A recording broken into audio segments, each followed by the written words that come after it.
Chapter 968. You keep talking about the Hua Corporation. Is the Hua Corporation really that important? Hua Qihan was stunned. Then, as if he had heard a big joke, he laughed crazily. That's easy for you to say. Now that the Hua Corporation is in your hands, as you just said, the winner takes all. You are the winner now, so naturally, you can say whatever you want. If the Hua Corporation is not important, why did you spend so much effort to let that be *tch come to me to sow discord between my family and unite the company's shareholders to vote me down? Do you know what's the difference between people? It's money. Money can help me become the best person in the world. With money, I can do anything, buy anything I want, and enjoy any special treatment that ordinary people can't enjoy. Without money, you are like the mud on the ground. The mud can't support the wall, and anyone can come and step on you. Not to mention enjoying any special treatment, even the most basic fairness and the most basic respect can't be given to you. Hua Chenhuan looked at him indifferently. So, this is the reason why you were so cruel to Dad, Mom, and me? I said that Dad and Mom's death was an accident. And don't forget. Hua Qihan looked up at Hua Chenhuan, his eyes full of malice. Dad died in your hands. You killed him with your own hands. Hua Chenhuan's eyes were slightly cold, and she glanced at Hua Qihan coldly. Hua Qihan's heart trembled, but he also knew that this was his only chance to attack Hua Chenhuan. He gritted his teeth and said stubbornly, "Am I wrong? Dad had a chance to be saved at that time. It was you. It was you who pulled off his oxygen mask. You killed him with your own hands. Now you want to push the blame onto me? No way. Yes, I pulled off Dad's oxygen mask and watched him die with my own eyes. I admit it." Hua Chenhuan looked calm, as if what she had just said was just a normal thing. "But this doesn't mean that what you did can be forgotten. I got this recording a few days ago. Do you know why I came to you today?" Hua Qihan's expression changed slightly, and the ominous premonition in his heart was magnified infinitely. As expected, the next second, Hua Chenhuan said coldly, "Because these past few days, Uncle has been trying to track down all the numbers in your hands and check the call records of those people you've been with all these years." You. Hua Chenhuan saw the fear in Hua Qihan's eyes, and the sarcasm on her face intensified. "Do you really think that you've dealt with those things so cleanly that no one can find out? For you to be able to hide until today, you should be glad that the people you're working with aren't ordinary people. You should also be glad that you're my parents' adopted son. Because of this layer of identity, Uncle has never suspected you, and has never thought that you would collude with his enemy to harm your own family. Otherwise, with Zheng Qianhe's connections, background, and sensitivity to such clues, he would never have been able to get away with it until now." Hua Chenhuan had once been suspicious of Hua Qihan, but his connections in this area were limited, and the resources he could mobilize were relatively scarce. In addition, it had been a long time, so there was not much information to be found, and it could not be linked to the person in front of her. So, it was left unsettled. Thinking of this, Hua Chenhuan looked up at the man she had once called brother and asked the question she cared about most. "Why did you do this?" Chapter 969. You're asking me why I'm doing this? Hua Qihan knew that Zheng Qianyang had intervened and he was afraid that he could not escape this time. He finally began to throw caution to the wind and no longer tried to evade the blame like before. "Ha ha ha ha ha." Hua Qihan suddenly laughed. It was unknown whether he was laughing at Hua Chenhuan's words or at himself. "Why would I do this? Do you still need to ask?" "Of course, it's because of you."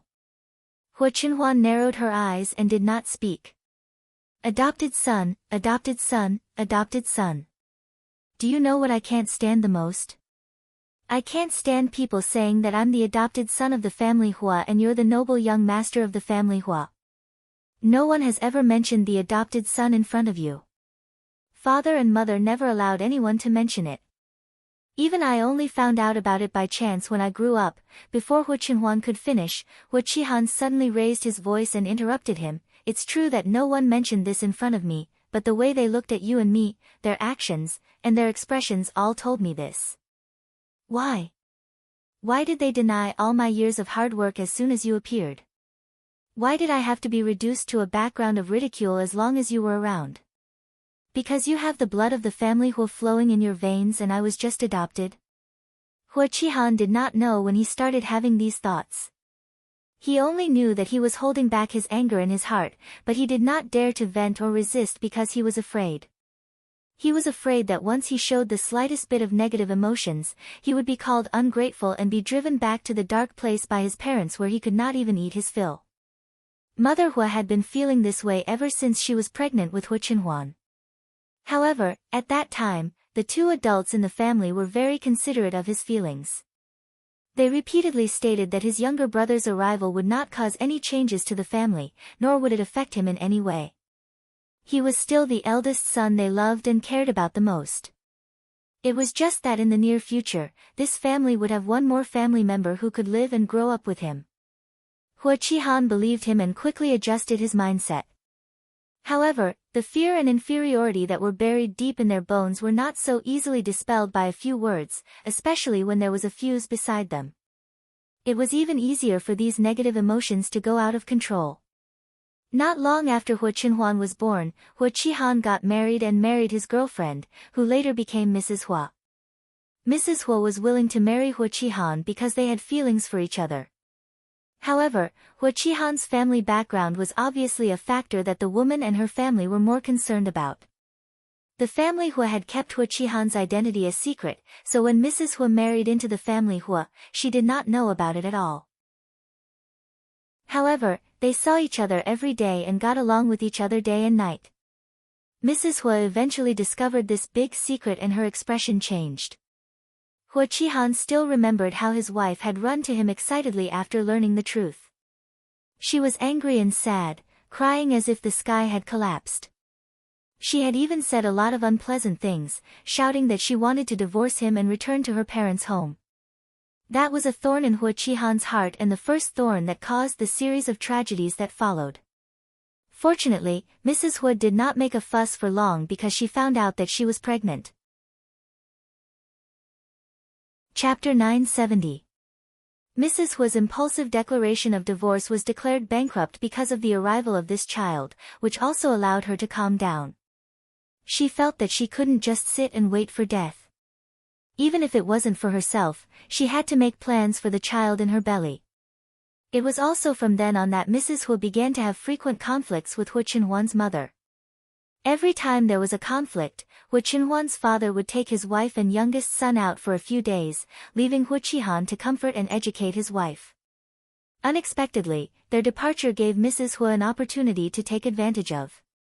Mrs. Hua began to brainwash Hua Qihan in various ways, saying all kinds of bad things about Hua Qinhuan's family of 3. At first, Hua Qihan would scold her a little when he heard her say these things. Later, after hearing more, he inevitably had a knot in his heart about the 3 of them.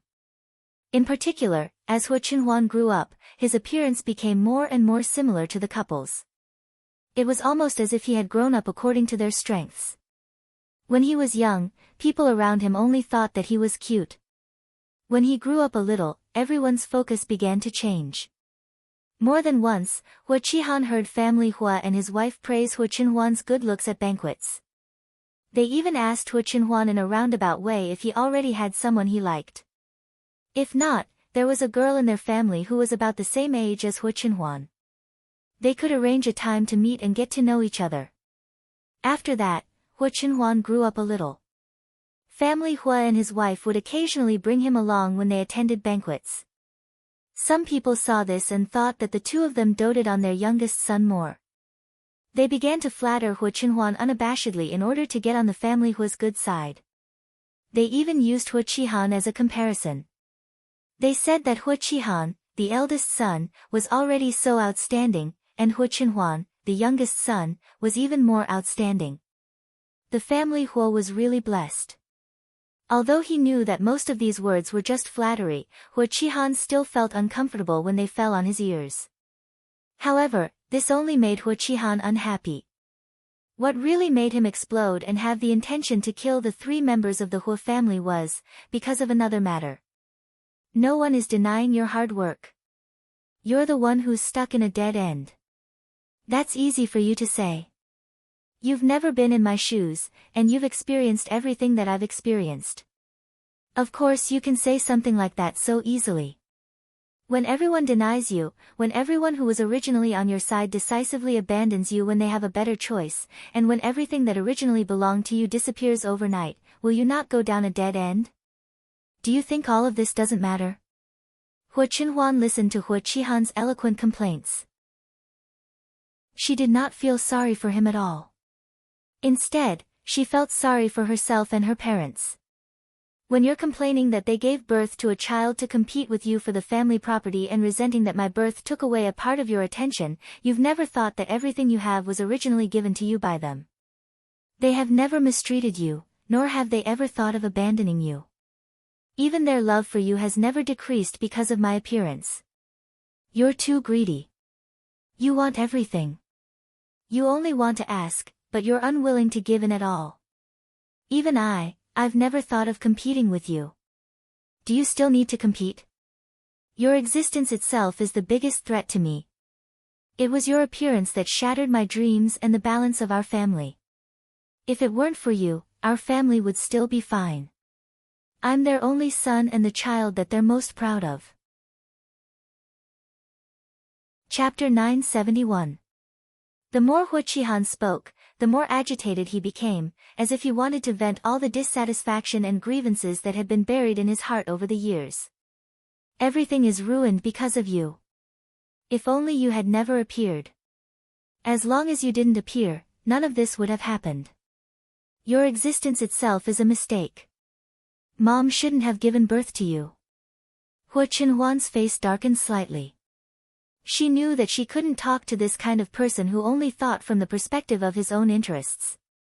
She only said with a sullen face, Mom and Dad shouldn't have adopted you back then. No, it's not that they shouldn't have adopted me.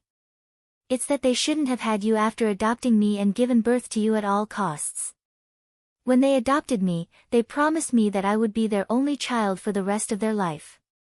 What happened in the end? They lied to me first, and they didn't keep their promise first. Since they can't keep their words, they might as well not have said it in the first place. Hu Qinhuan listened to him calmly. She knew that in Hu Qihan's eyes, she was the so-called imaginary enemy and the one with vested interests. No matter how much she said, it was just a high-sounding excuse. But this didn't mean that he wasn't angry when he heard these words. Just because they didn't keep their promise and didn't get rid of me in time, you want to kill them? Hu Qihan, when Mom was pregnant with me, you were already in your 20s, not a 3-year-old child. They raised you for more than 10 years. Even if you have opinions and dissatisfaction with them, you shouldn't hurt them. Hu Qihan gritted his teeth and didn't speak. Hu Qinhuan saw this and felt even more indignant for her parents. Her face darkened a little. Yesterday, I went to visit Lawyer Zhang, who has retired. Lawyer Zhang, whom Hu Qinhuan mentioned, used to be the head of the Hu Group's legal department. He was about the same age as Hu Qinhuan's deceased father. Some of the more important contracts within the Hu Group had to be drafted by him. This included the will left by Hu Qinhuan's father. Hu Qihan trembled, and his hand unconsciously grabbed the corner of the table. Back then, you were so anxious to harm the 3 of us that you didn't even hesitate to cooperate with those outlaws. It's because you heard from someone that Dad is going to change his will for the second time. You're worried that Dad will leave everything to me and not you. That's why you took the risk and wanted to get rid of all of us to prevent future trouble, right? Hu Qihan did not expect this matter to be brought up. He lowered his head slightly and looked directly at the table.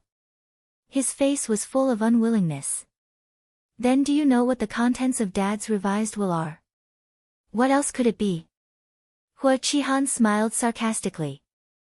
You're his biological son. He values you so much, and Mom loves you so much. Naturally, she would leave all the good things for you. Hu Qinhuan didn't explain. She just shoved a document through a small window that was less than a centimeter high under the glass. Huo Qihan looked at the documents that appeared in front of him. For some reason, he suddenly felt an inexplicable fear. It was as if there was a scourge hidden here. Once the seal was broken, he would never be able to escape. Don't you want to take a look? Huo Qihan hesitated for a moment, but still reached out to the document. He had nothing left now. What awaited him was only an unknown number of years in prison. There was nothing left to lose. The moment he opened the page, a few lines of words that were deliberately marked in red caught Huo Qihan's eyes. His eyes narrowed slightly, and his hands trembled. Chapter 972. How is this possible? This is impossible. Huo Qihan's whole body shook, and then he seemed to think of something. He struggled to climb onto the table and shouted against the glass, "This is impossible. How could he do this? It's you. You deliberately forged these, didn't you? This is not true. It can't be true." Huo Qinhuan looked at Huo Qihan's face, which was close to hers, and a trace of pleasure and pity flashed through her eyes. This is a copy of the will after it was revised. All the contents are here in black and white, and only Dad's signature is missing. I asked Lawyer Zhang, and he said that it happened to be my birthday. My parents were busy preparing a birthday present for me, so it was delayed. If nothing unexpected happens, Dad will notarize this will after my birthday and seal it as the final draft. Impossible, this can't be true. Huo Qihan kept whispering, as if he could deny what he saw.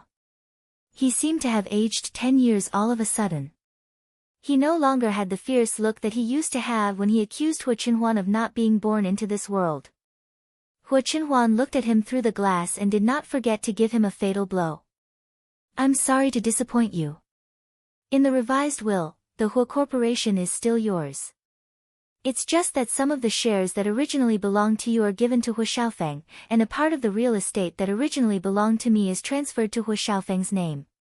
When this will was made, Huo Qinhuan was still a minor, let alone Huo Xiaofeng, who was a few years younger than him. Huo Qihan was Huo Xiaofeng's guardian.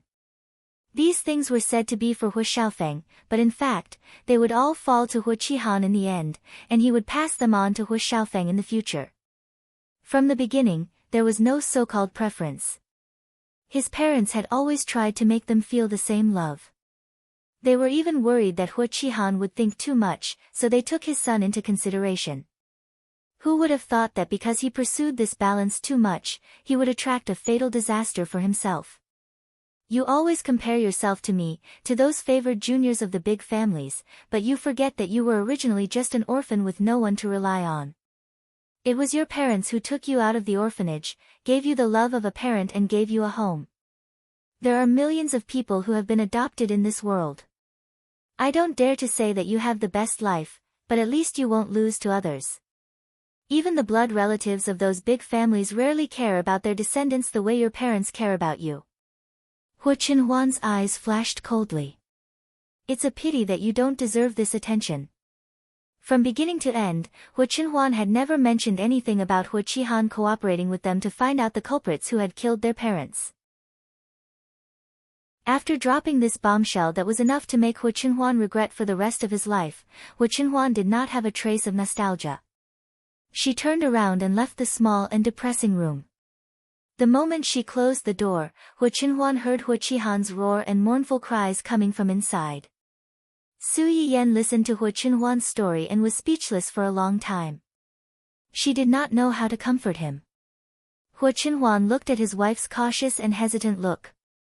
Instead, he laughed. What's wrong? Are you scared? Su Yiyan shook her head and said thoughtfully, I'm fine.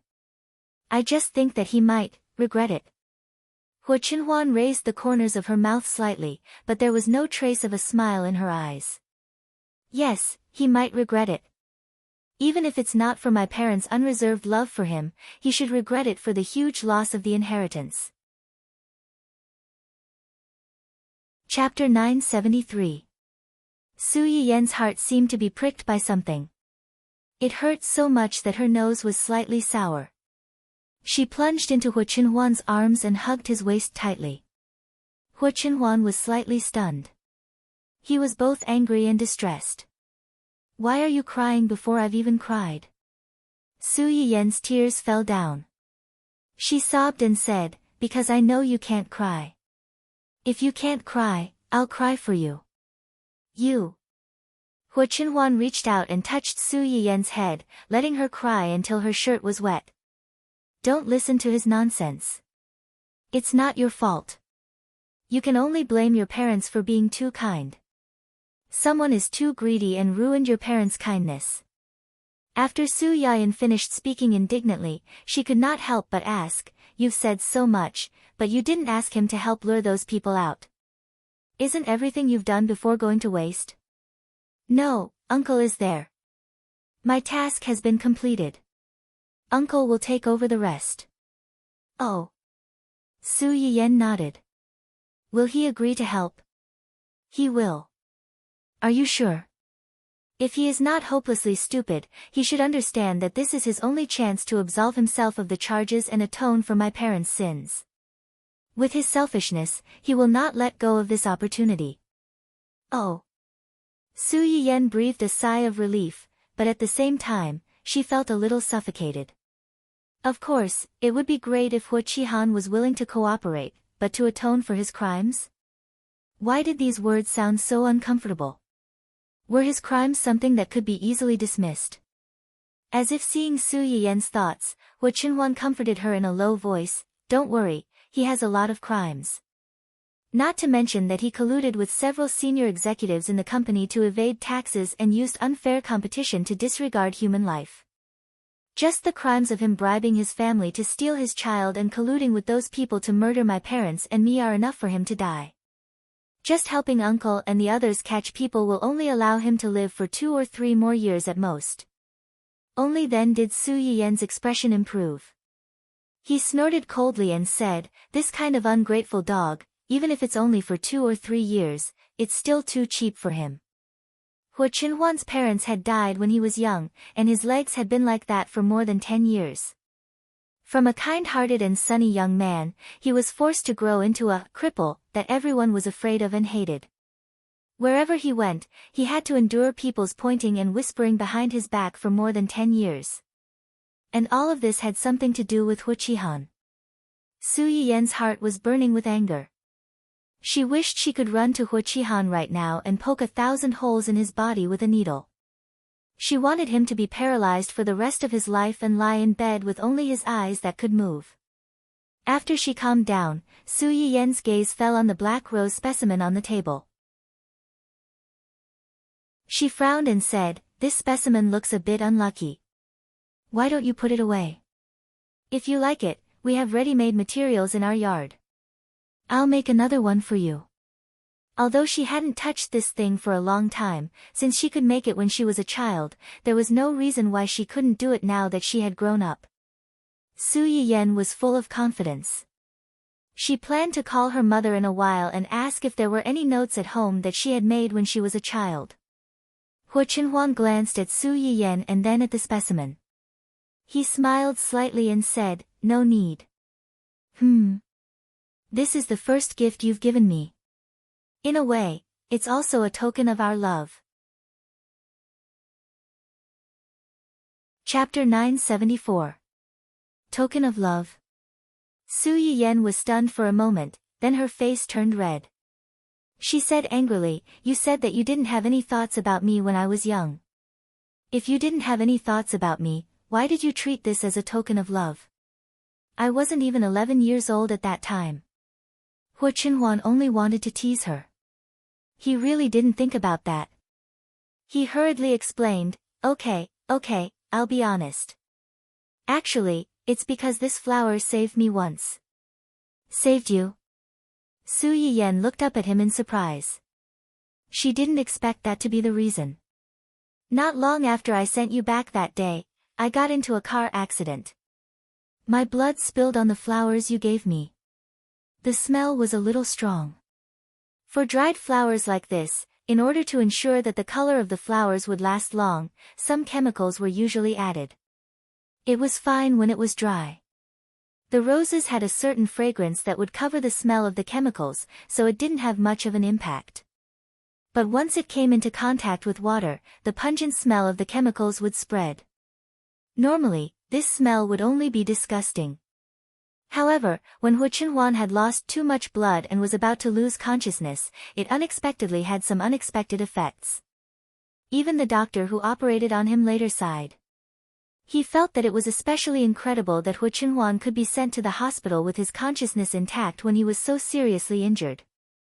In fact, excessive blood loss could easily lead to a lack of blood supply to the brain and lead to shock. After a long time, it could even lead to brain death. If Hu Chenhuan had been in shock for another minute or two, he might not have just been paralyzed. He would have been in a vegetative state for the rest of his life. After listening to Hu Chenhuan's explanation, Su Yiyan sighed. She didn't expect that the bouquet of flowers she casually gave would have such a big effect. But thinking about it, if Hu Chenhuan hadn't been soft-hearted and helped her when she was being chased, Su Yiyan wouldn't have given the flowers in her hand to him, and the things that happened later wouldn't have happened. You saved me, and I indirectly saved you. This is called good will be rewarded. From this, we can see that doing good deeds is still very useful. Hu Chenhuan's eyes flickered. She suddenly remembered that when she woke up from her coma, she suddenly found out that her legs were crippled. She smashed almost everything around her. Gu Xiaoyang and the others received the news and rushed to the hospital. One team stayed in the hospital to protect him, while the other team followed Jing Qianyang's men to the scene of the incident to look for clues. At that time, Yu Zian, who had stayed in the hospital at that time, found out that Hu Chenhuan was still holding a bunch of dried flowers that had been dyed red when she was admitted to the hospital, so he asked someone to put the flowers away. Moreover, when Hu Chenhuan was smashing things in anger, she braced herself and handed the flowers over. At that time, almost everyone present thought that he was crazy, but unexpectedly, Hu Chenhuan suddenly calmed down after seeing the bouquet of flowers. No one knew that the moment Hu Chenhuan saw the bouquet of flowers, the scene before Su Yiyan left subconsciously appeared in her mind. At that time, Su Yiyan had already gotten out of the car. After walking for a while, she suddenly remembered something and ran back. She looked up at him and said, "Big brother, my grandfather said that those who are willing to help me are good people. This bouquet of flowers is the finished product of my handicraft class. I made it myself. It's for Big Brother. Thank you for helping me just now. I hope Big Brother can do a lot of good things like this in the future.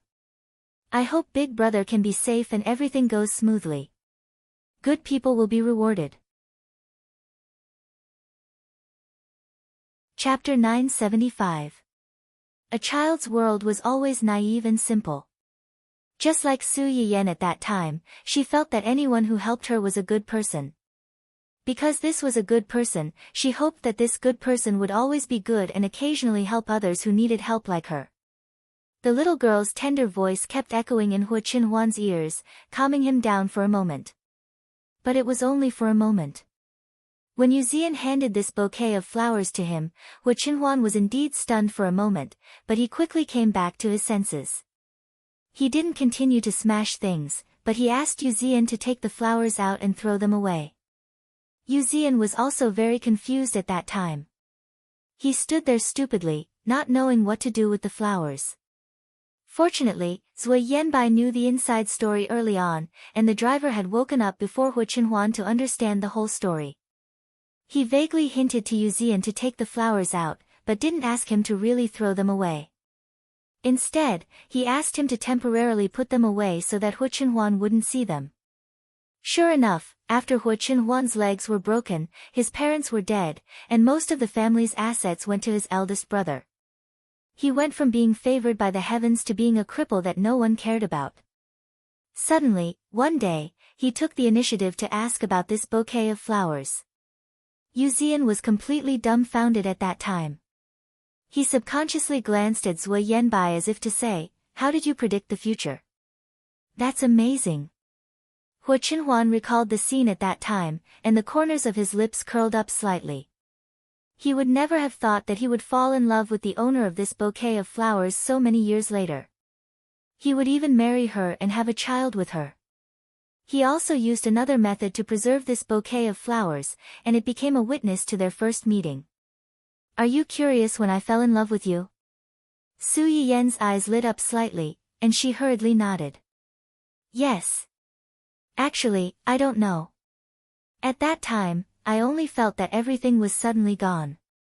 My parents were gone, my uncle was also scolded away by me, and my elder brother's family was even more disgusting. Those people who used to flatter and fawn on me all changed their faces and became disgusting. I felt cold and empty. I couldn't find anything that made me feel warm and wanted to live. Then, I thought of the bouquet of flowers you gave me. I thought of you. Hua Qinhuan also felt that it was inconceivable now that she thought about it. Logically speaking, the people closest to him would either turn against him or be excluded by him. It should be even more impossible for him to trust others and let a person he had only met once enter his heart. But sometimes, fate was such a wonderful thing. When I asked them to investigate you, 2 or 3 years had already passed. At that time, you were already in junior high school. As Hua Qinhuan spoke, he glanced at the photo that Su Yiyen had taken out earlier and commented seriously, "You don't look as cute as before, but you've become prettier." Su Yiyen's little face blushed slightly, and she looked up to glare at him angrily. At first, I asked them to investigate you because I wanted to know how you were doing, whether you were safe, and whether you had grown up.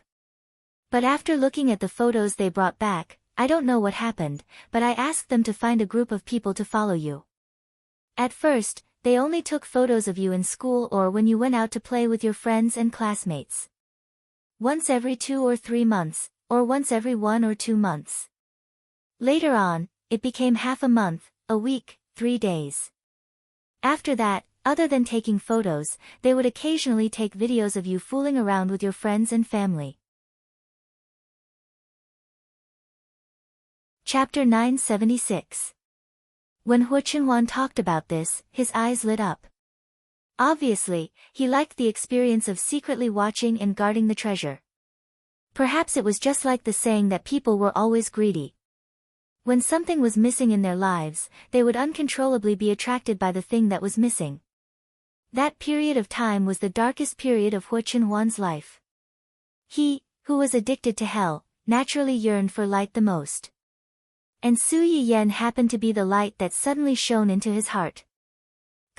Of course, other than taking pictures and videos, I also sent people to protect you in disguise.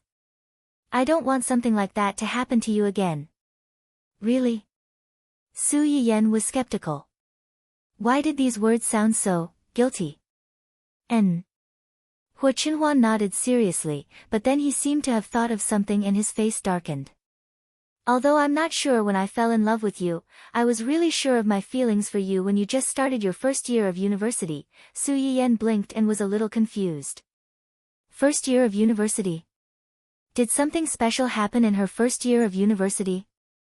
When you just started your first year of university, a boy confessed to you. Su Yiyen was stunned. It seemed that there was such a thing. The Su family had a strict upbringing. They supported free love, but did not support puppy love. Su Yiyen was beautiful, had a good family background, and had a good personality. Naturally, there were many people who wanted to pursue her. But before she became an adult, her sister-obsessed older brother guarded her strictly. Even if these people had bad intentions, they were already rejected. When Su Yiyen went to university and became an adult, although Su Yuxuan was reluctant to let his baby sister be taken away by a big bad wolf, he also knew that he could stop her from finding a partner for the rest of her life. In the end, he did not obstruct her and let this fish escape the net. Su Yiyen carefully recalled the scene when she was confessed to. She vaguely remembered that it was a tall and strong boy, with lumps of meat all over his body. He was also a little tanned. He was the kind of guy who could give girls a great sense of security. Unfortunately, he was not her cup of tea. Ahem, now that you mention it, it does seem to be the case. So, you're jealous because someone confessed to me? Hua Qinhuan's face darkened. She snorted coldly and looked as if she was about to die from jealousy. Su Yiyen was a little overwhelmed by the delayed vinegar. He chuckled and said, "Then should I thank that big brother for letting you see your heart clearly so early? You still want to thank him?" Hu Qinhuan's face suddenly darkened. The overflowing sour gas was like a flood that could not be stopped. Pfft! Su Yiyen was amused by him. She hurriedly hugged his arm and coaxed, "No need to thank me. All right, don't be angry. Actually, if you hadn't suddenly brought it up, I wouldn't have even remembered it, let alone remember this person. Now, I don't even remember what he looks like. I only vaguely remember that he's not my type. I rejected him at that time, a very, very thorough rejection." Hu Qinhuan's expression became a little better because of Su Yiyen's words, but he was quickly driven away by her next two sentences. He asked seriously, "He's not your type? Then what kind of type do you like?" Su Yiyen. Why is this guy's focus always so unexpected? This is actually a question of death. Chapter 977. Well. Su Yiyen rubbed her chin and pretended to be deep in thought. Under Hu Qinhuan's intense gaze, she said quietly, "I like handsome and rich men who love me more than anything else. They put me first in everything. They will give me a small garden, an island, and a villa. When I am tired from walking, they will carry me on their back. When I am sad, they will try their best to make me happy. When I am scared, they will hug and comfort me. As long as it is related to me, it is no small matter in his eyes. Oh, by the way." Su Yiyen looked up with a smile when she said this. "This person must have the surname Hua and be the father of my child." The more Hu Qinhuan listened, the more he felt that something was wrong. By the end, the tips of his ears had uncontrollably turned red. How could he not tell that Su Yiyen was coaxing him? Su Yiyen saw the change in his expression. She rolled her eyes and asked knowingly, "Are you not angry anymore?" Hu Qinhuan glanced at her meaningfully but did not say anything. Su Yiyen stood on her tiptoes and kissed him on the cheek. "How about this?" Only then did Hu Qinhuan reluctantly reply. "Yes." Su Yiyen was angry and amused at the same time. She did not expose Hu Xiaoheng's secret happiness. She also did not ask Hu Qinhuan why he did not take the initiative to chase all the men who wanted to get close to her, including Hu Xiaofeng, out of her safe zone since he had already seen through Hu Xiaofeng's feelings for her so long ago and was even jealous. She could not ask. The only thing she could ask was that at that time, his leg did not allow him to bravely pursue her like all the other healthy men. He could only secretly suppress his jealousy and suffer internal injuries. Su Yiyen's heart ached for Hu Qinhuan, but she was still very angry. She was not angry at Hu Qinhuan, but at the people who had caused Hu Qinhuan's tragedy. Hu Qinhuan seemed to sense Su Yiyen's emotions. He hugged her and whispered, "I'm sorry." Su Yiyen sniffled and said gloomily, "Why are you apologizing? I should have been more courageous when it came to you. I should have found a way to meet you after you rejected that man and confirmed my feelings for you. I should have told you how I felt about you. Even if you reject me, it doesn't matter. I will try my best to treat you well and let you know that no man in this world can treat you like I do." The one thing that Hu Qinhuan regretted the most over the years was that she knew what kind of person Hu Xiaofeng was and that he was not good enough for Su Yiyen. However, because of her subtle inferiority complex and shameful thoughts, she did not step in to stop their marriage in time and gave Hu Xiaofeng a chance to hurt Su Yiyen. When Su Yiyen heard what he said, her tears immediately turned into laughter. "What nonsense are you talking about?" It was not that she had never thought that if Hu Qinhuan had expressed his feelings to her earlier and stepped in to stop her marriage with Hu Xiaofeng, everything would have been different. However, after thinking about it, she realized that if Hu Qinhuan had really done that, perhaps her marriage with Hu Xiaofeng would not have been successful. However, she had not experienced the things of her previous life. She had followed Hu Qinhuan as a ghost and watched him do so many things for her. She had gradually understood this person and fell in love with him. Perhaps, she would not have chosen to be with Hu Qinhuan at that time. It could only be said that no one in this world could predict the future. Even if you felt that there were many things that you regretted, you would realize that everything had been arranged when you looked back. Rashly changing things might not really go as you wished and create the good karma you wanted. Chapter 978. Su Yiyen lay in Hua Qinhuan's arms to calm himself down. Then, he asked tentatively, "Can I ask you a question?" "What is it?" "You just said that when your father was seriously injured in an accident and hospitalized, you removed his oxygen mask with your own hands. What happened?" Although Su Yiyen had never met Hua Qinhuan's father, he could tell that Hua Qinhuan loved his father very much from the way he talked about his father several times. If that was the case, how could he kill his father with his own hands? There must be some hidden story behind this. After Su Yiyen asked the question, he carefully looked at Hua Qinhuan. He seemed to feel that this topic was a little cruel. He couldn't help but back out. "It's okay if you don't want to talk about it. There's nothing that can't be said." As soon as Su Yiyen finished speaking, Hua Qinhuan said, "Have I ever told you that during that accident, my father tried his best to protect my mother? But sometimes, God likes to joke around. My father was seriously injured, but in the end, it was my mother who died first. She didn't make it to the hospital. My father was seriously injured at that time. When he woke up, several days had passed. I had just woken up not long ago. When I learned that something had happened to them, I struggled to find them. What I got was the news of my mother's death and the bad news that my father was still in danger." When Hua Qinhuan said this, his hands began to unconsciously clench. Seeing this, Su Yiyen quickly reached out to touch the back of his hand and comforted him in a low voice. It's okay. I'm here. I'll be with you." With Su Yiyen's comfort, Hua Qinhuan's mood improved a little. However, his tightly clenched hands still didn't relax. "I broke down. I ran to find him like crazy, but I never thought that the first thing he did when he saw me was beg me." "Beg you? Beg you for what?" "He begged me to remove his oxygen mask." "Why?" Su Yiyen was stunned. She never thought that a father, and a father who loved his child very much, would make such a request to his own son. "He already knows, or rather, feels that my mother is no longer alive. He loved my mother too much. He couldn't accept not having my mother by his side for the rest of his life. Moreover, he was seriously injured at that time. His internal organs were bleeding, and all his indicators were in the danger zone. He could die at any time. Even if he's lucky enough to be saved, he won't be able to live for more than a few years. Furthermore, he'll be tormented by illness for the last few years. It'll be very painful." "So, you agreed to his request and helped him remove the oxygen mask?" "Yeah."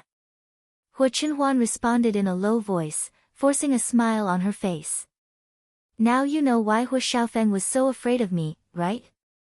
No matter how many times he called me a cripple behind my back, he didn't dare to refute me in front of me. He was afraid that I would do something to him. They all knew that I killed my father with my own hands. They thought I was crazy, but they couldn't kill me, so they could only stay away from me. They were afraid that I would kill them one day, just like how I killed my father." "Stop it. Stop it." Su Yiyen hugged Hua Qinhuan tightly and cried even harder than before. Although she could understand her father's decision and could imagine how much he loved his wife back then, she could not help feeling angry and resentful towards him. Why should Hua Qinhuan be the one to fulfill your beautiful and heartbreaking love for the both of you? He was only a child back then. Why did he have to bear such a burden? Why was she so cruel to him? Chapter 979. Hua Qinhuan was a little overwhelmed by his wife's sudden outburst of emotions. He patted Su Yiyen's shoulder with heartache and didn't know whether to laugh or cry. He said, "You were the one who asked first. Why did you cry even harder than me after hearing it? If someone saw this, they would definitely think that I bullied you." "Yes, you bullied me. Su Yiyen wiped her tears on Hu Qinhuan's shirt and said miserably, "Why are you so stupid? He asked you to do this, and you did it. What will others think of you if this gets out?" It could be seen from the strange reaction of Hu Qihan's family that those who knew the inside story might not necessarily understand Hu Qinhuan's actions, let alone those outsiders who only cared about the results and never cared about the inside story. They were good at using their own ideas out of context. At that time, perhaps Zheng Qianyang was suppressing him, or perhaps Hu Qihan was worried that this matter would get out and the stock price of the Hu group would plummet, which would hurt his interests. If this matter got out, it was very likely that it would become a sharp weapon for Hu Qihan to bring down Hu Qinhuan and make him unable to make a comeback. However, Zheng Qianyang's power at that time was really not something that Hu Qihan could compete with. If Hu Qihan dared to expose this matter and make Hu Qinhuan lose everything, Zheng Qianyang could turn around and make him spit out as much as he had eaten, leaving him with nothing. At the thought of this, Su Yiyen felt lucky and distressed. Although the rumors outside were hurtful, no matter how hurtful it was not as painful as when Hu Qinhuan made up his mind to help his father. That was his most beloved father, who was once regarded as a towering mountain and omnipotent. In the end, he died in his hands and watched him slowly die. If it were her, she was afraid that she would be traumatized. It's all in the past. He was obviously the one who was hurt the most in this matter, but now he had to turn around and comfort the person who was sad for him. Su Yiyen's tears were about to stop, but after hearing what he said, they started flowing again. Seeing this, Hu Qinhuan felt both heartache and helplessness.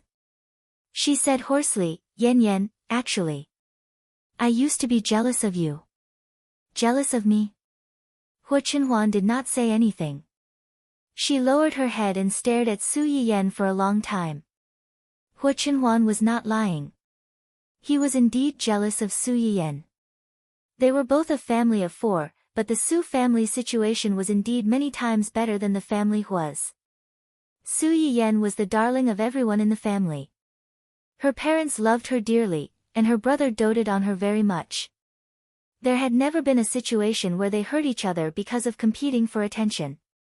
During the most bitter period, Hu Qinhuan's heart was filled with ruthlessness.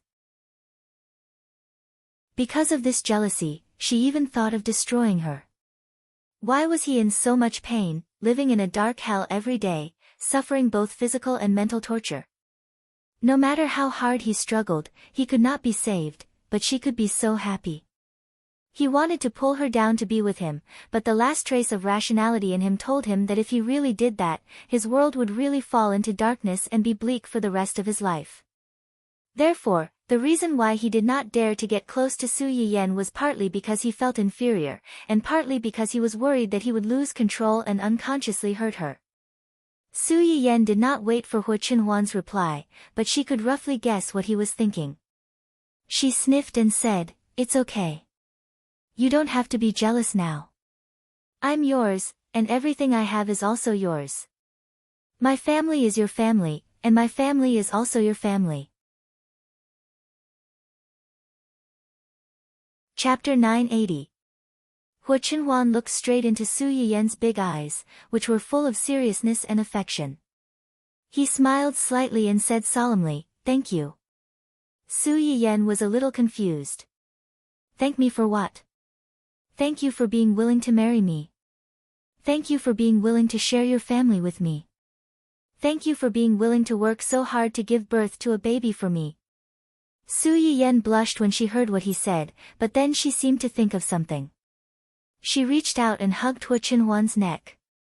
She smiled and said, "I think it's too lonely to have only one baby, Zai Zai.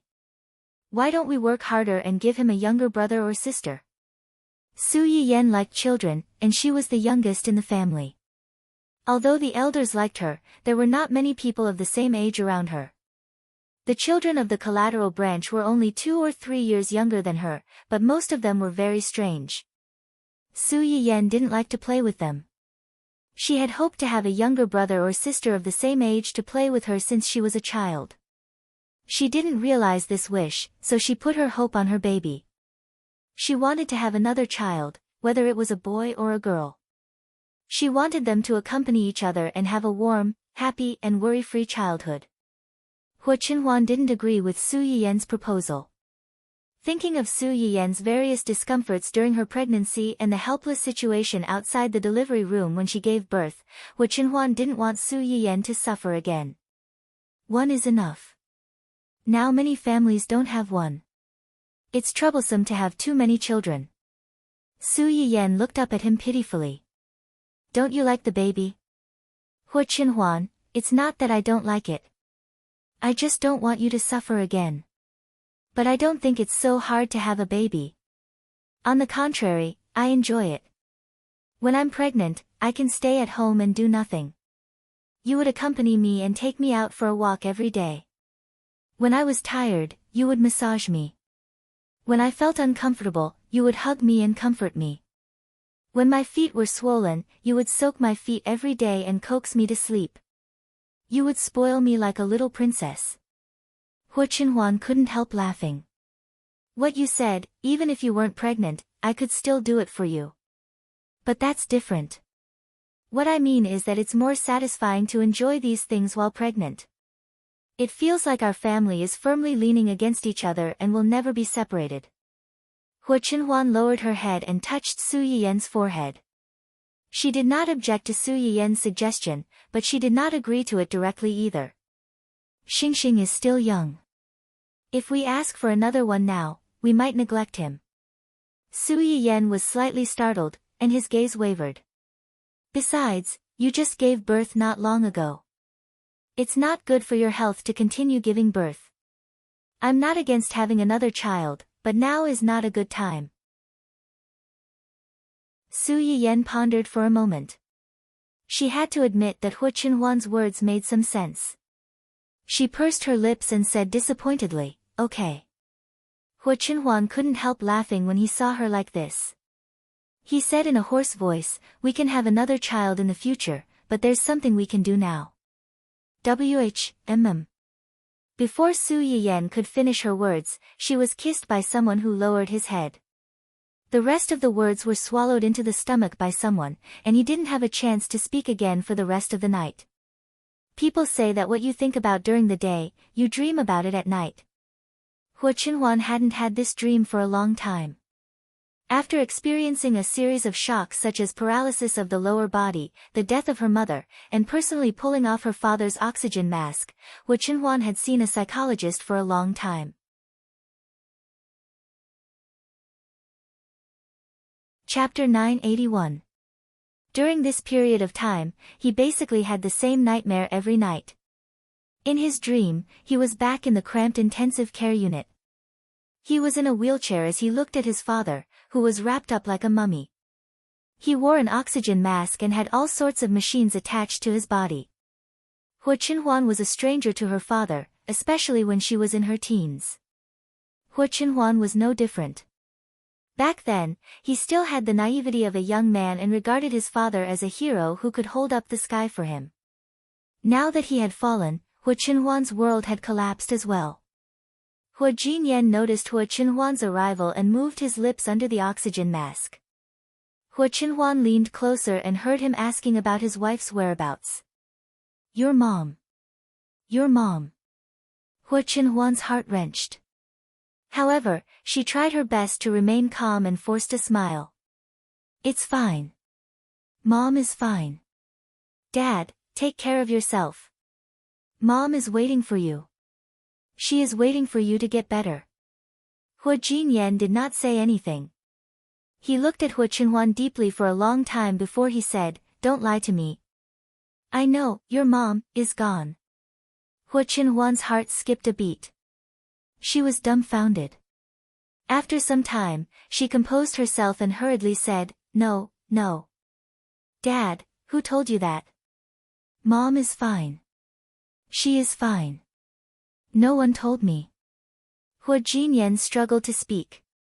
His face was ashen, and he looked like a withered tree that had lost all signs of life.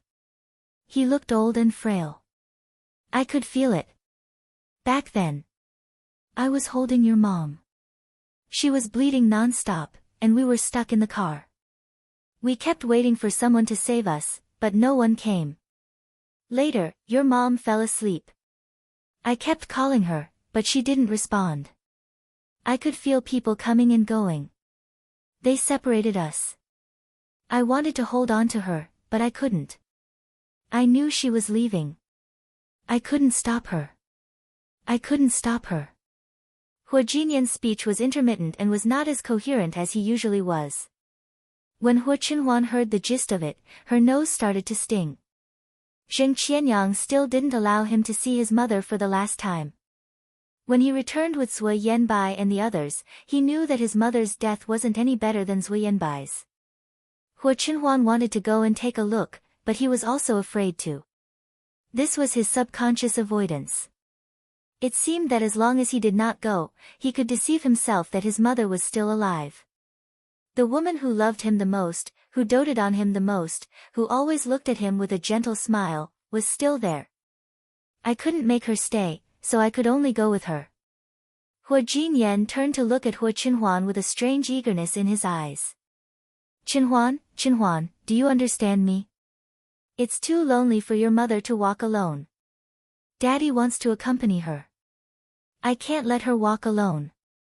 Hua Qinhuan did not understand what her father meant, but she was still shocked. Dad, what did you say? Mom is all ready. How can you accompany her? Hua Jinyan did not say a word.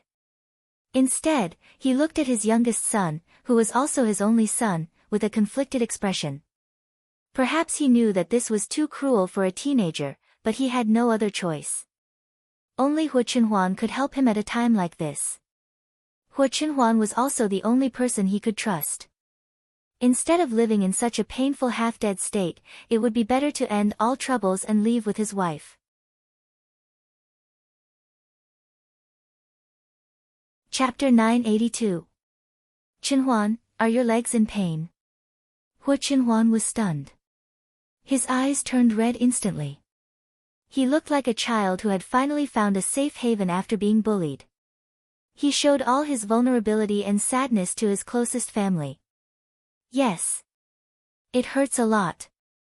Daddy is in pain too. His hands and feet hurt. His whole body hurts, but his heart hurts the most. Daddy and Mommy love you the most. You can't bear to see me suffer like this forever, right? Hua Qinhuan's face was as white as a sheet. Tears rolled down his cheeks uncontrollably. He instinctively wanted to retreat. He wanted to escape from the room and the man on the hospital bed who looked like a complete stranger to him. However, he could not control his hands. It was as though he had been bewitched. He touched the transparent oxygen mask with trembling hands and moved it away from his father's face under his father's encouraging gaze. Hua Jinyan's life was still in danger due to the bleeding in his organs. Now that he had lost the oxygen mask, his breathing gradually quickened and became weaker. Less than a minute had passed, but Hua Qinhuan felt as though a lifetime had passed. Clang. Hua Qihan and Hua Jinyan stared at Hua Jinyan in horror. They had brought a bunch of things over to visit Hua Jinyan. Hua Qinhuan turned his head and met their shocked and terrified gazes. It was as though they had seen a terrifying monster. After the things fell to the ground with a loud thud, everything seemed to come to an end. Boundless darkness instantly engulfed Hua Qinhuan's vision. Hua Qinhuan, who had regained some of his consciousness, instinctively clenched his fists when he saw the familiar darkness. He knew very well what would happen after this. Even the psychiatrist had no idea what would happen after this. Everything would come to an abrupt end. That was because the nightmares that he had repeated countless times would end with his father's ashen face after the oxygen mask was removed and his mother's bloody body after the car accident. What was even more frightening was that his mother, who he used to love the most, would turn around and question him with a ferocious look on her face after discovering his existence. Why did he kill his father with his own hands?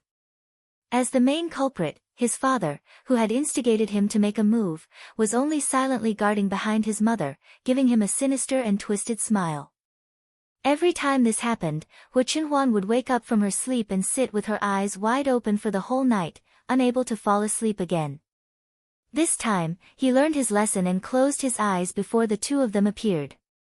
However, the expected questioning and cursing did not appear. Instead, a hand appeared, a warm hand that Hu Qinhuan was incomparably familiar with. That hand fell on his head and gently stroked his hair. In an instant, Hu Qinhuan was pulled back to his childhood, when the three of them went up to the mountain villa for a vacation. In the garden that his father had painstakingly built, his mother would always let him lie down and rest his head on her lap. She would caress his head from time to time and sing a melodious lullaby. "Mom." Hu Qinhuan couldn't resist the temptation and opened her eyes. What entered her eyes was the familiar gentle smile of the woman. "Child, you've worked hard." Behind the woman was the bright and dazzling sun. It shone on her body as if she was plated with a gentle halo. She was beautiful and elegant, intoxicating. "Don't blame your father. I've already helped you teach him a lesson." After saying that, the woman turned her head and looked behind her. Hu Qinhuan followed her gaze and saw his father, who was silently watching them not far away.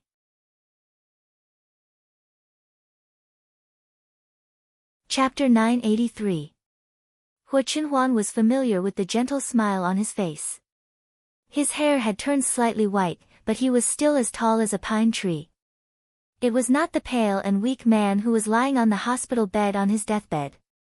Instead, it was the man whom Hu Qinhuan looked up to in the deepest recesses of her memory. She even saw him as a role model. He was her father. Their appearance was too sudden and unexpected. Hu Qinhuan was in a daze for a long time until his mother's voice rang out again, snapping him out of his daze. "It's about time.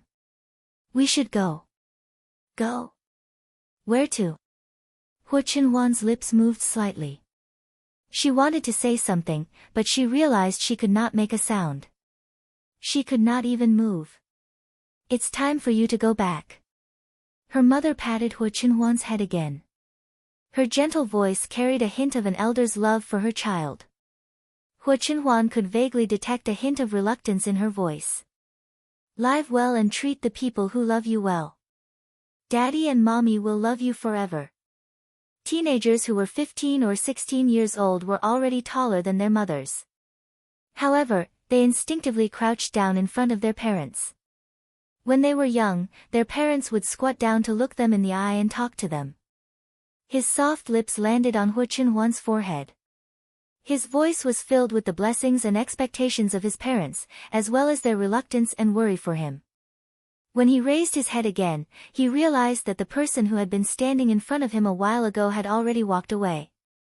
Hu Jinyan smiled gently and extended his hand to his wife who was walking over slowly from about 10 meters away. Hu Jinyan interlocked his fingers with hers as well. The sunlight shone on the two of them, illuminating their smiling faces. It was heartwarming and beautiful. They reminded Hu Qinhuan of the warm memories from her childhood. However, back then, Hu Jinyan was an accident to this pair of true love. Even if he was occasionally forgotten, he would quietly watch them display their affection for each other. Now, he could only watch as the two of them walked further and further away, disappearing from his sight bit by bit. "Qinhuan. Qinhuan." Hu Qinhuan blinked uncomfortably. He looked blankly at Su Yiyan who was squatting beside him. She looked anxious and helpless. Su Yiyan heaved a sigh of relief when she saw Hu Jinyan waking up. She probed. "Did you have a nightmare?" "Nightmare?" Hu Qinhuan wiped his face and sat up. He recalled what he had seen in his dream and smiled gently. "No, it was a sweet dream." "Sweet dream?" Su Yiyan. Who would cry when they had a sweet dream? She had been by Hu Qinhuan's side for a long time, but this was the first time she had seen him cry so hard. Hu Qinhuan had not been so sad even when she had died in a car accident in her previous life. However, at that time, Hu Qinhuan's heart was like dead ashes. He didn't care about anything.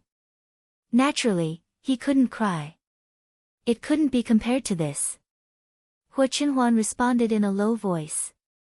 He leaned over and kissed Su Yiyan. This successfully frightened Su Yiyan, who was still thinking. What are you doing? Nothing. I just suddenly wanted to kiss you. Su Yiyan glanced at him suspiciously. Are you really okay? Yes. Hua Qinhuan didn't know why he suddenly had this dream.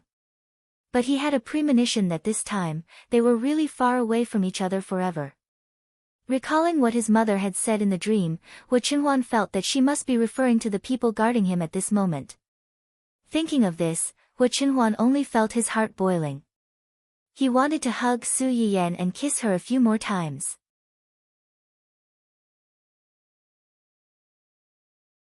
Chapter 984. Su Yiyan was creeped out by his stare. Just as she was about to speak, there was a knock on the door, and she could faintly hear her precious son's cries. Su Yiyan's attention was instantly attracted. She left Hua Qinhuan and quickly ran out. The moment the door opened, the little boy, who had already cried with snot bubbles, burped at the right time. He looked miserably at his mother with tears in his big eyes. His pitiful little eyes directly hit Su Yiyan's heart, making her surrender on the spot. She reached out and hugged him into her arms. You go first. I'll coax him. The nanny was relieved. She nodded and left. Su Yiyan took the child into the room. The little guy was really picky. Previously, when the nanny carried him, he was crying with snot and tears. As soon as he entered Su Yiyan's arms, although he still sniffled and trembled, at least he did not cry anymore. Su Yiyan put the child on the bed, face up. She reached out and touched his little belly to make sure that he was not crying because of hunger. She lifted the diaper to take a look. It was dry and clean, without any trace of wetting. You only know how to torment your father and me. After Su Yiyan finished speaking, she still did not vent her anger and patted her son's chubby little butt. The little boy seemed to understand his mother's words. He cried out, showing his tender teeth. He also tried to reach out his little short hands to hug Su Yiyan's fingers and acted like a spoiled child. Su Yiyan's heart melted after his teasing. How could she still be angry? Hua Qinhuan saw that his wife's attention was all attracted by the little boy. He said sourly, You spoil him too much. The nature of mother and son was a very strange thing. Su Yiyan did not spend much time at home. The child spent most of his time with Uncle Zhang and the nanny, but the child was especially clingy to Su Yiyan. As long as she was at home, she had to feed him in the morning and at night.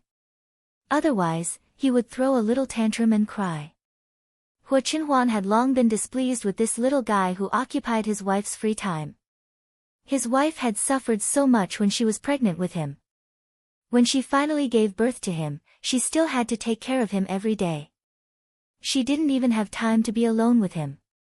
Occasionally, when the two of them shared a bed and wanted to hug each other, the little guy would howl so loudly that the nanny had no choice but to carry him to Su Yiyan for help. It was more accurate than a radar. The result of his disturbance was that the original two-person world would be forced to become a harmonious daily life of a family of three. Hua Qinhuan's initial expectations and soft-heartedness towards the little fellow had completely turned into disgust and vigilance after he had stolen Su Yiyan's attention time and time again. If she had known earlier, she wouldn't have wanted a child so early. How was he here to be their son? He was clearly here to collect debts. At this moment, Hua Qinhuan suddenly understood his father's mistake of leaving him outside and forgetting to pick him up. Now, he also really wanted to pack this little bastard up and throw him out. He would pick him up after a year and a half. That was why it was said that parents were true love, but children were all accidents. Little Xingxing seemed to have heard his old father badmouthing him. He glanced at him with his big eyes and suddenly snorted. He turned his back, not wanting to see this bad father who was badmouthing him. In the end, because he was too small, he could not turn over completely even after a long time. Finally, when he was about to turn over, Hua Qinhuan stuck out a finger and poked him back to his original position in a particularly annoying manner.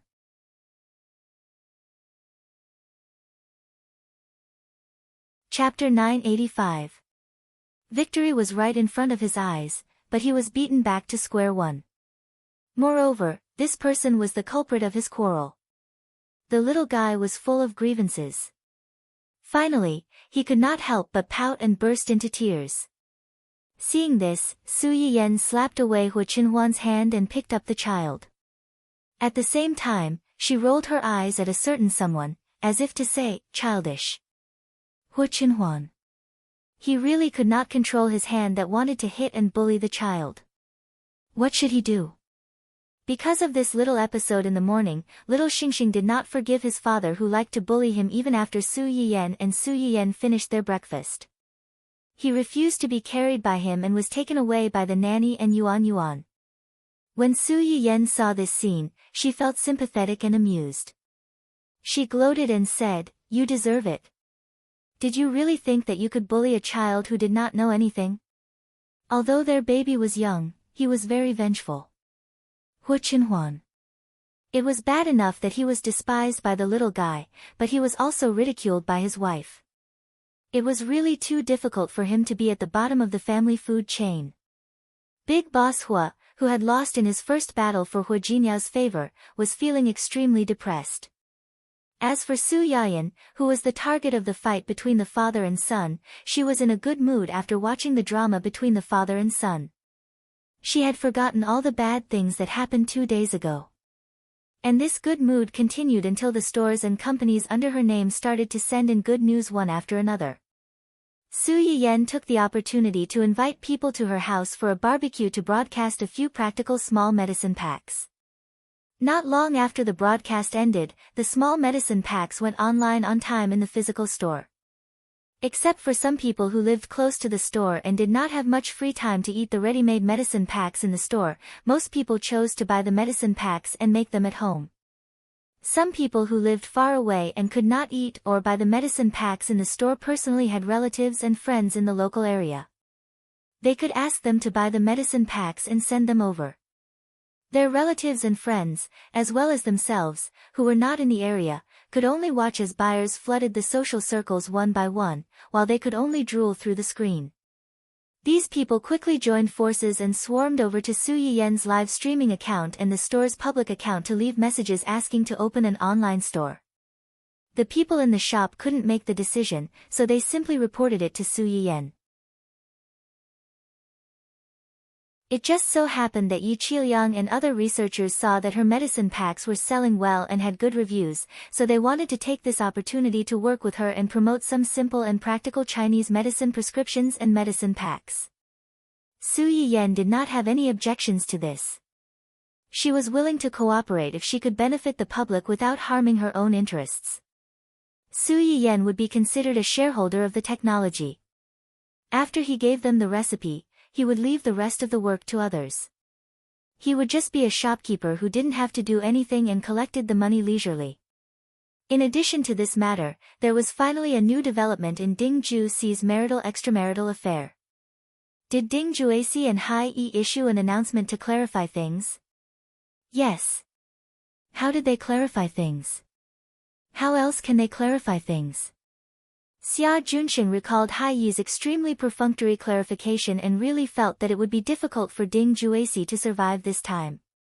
Just say that they are just colleagues working in the same production team. The intimate actions that were filmed were just part of the script and they were just rehearsing.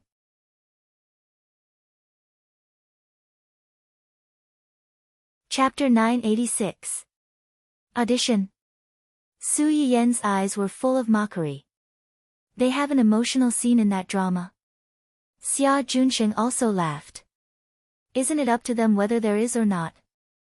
Can the crew jump out to refute them at this time? After all, they were the same crew. They were bound together for good or ill. Wen Jingping was fine, but Ding Juexi was acting as the second male lead in that drama.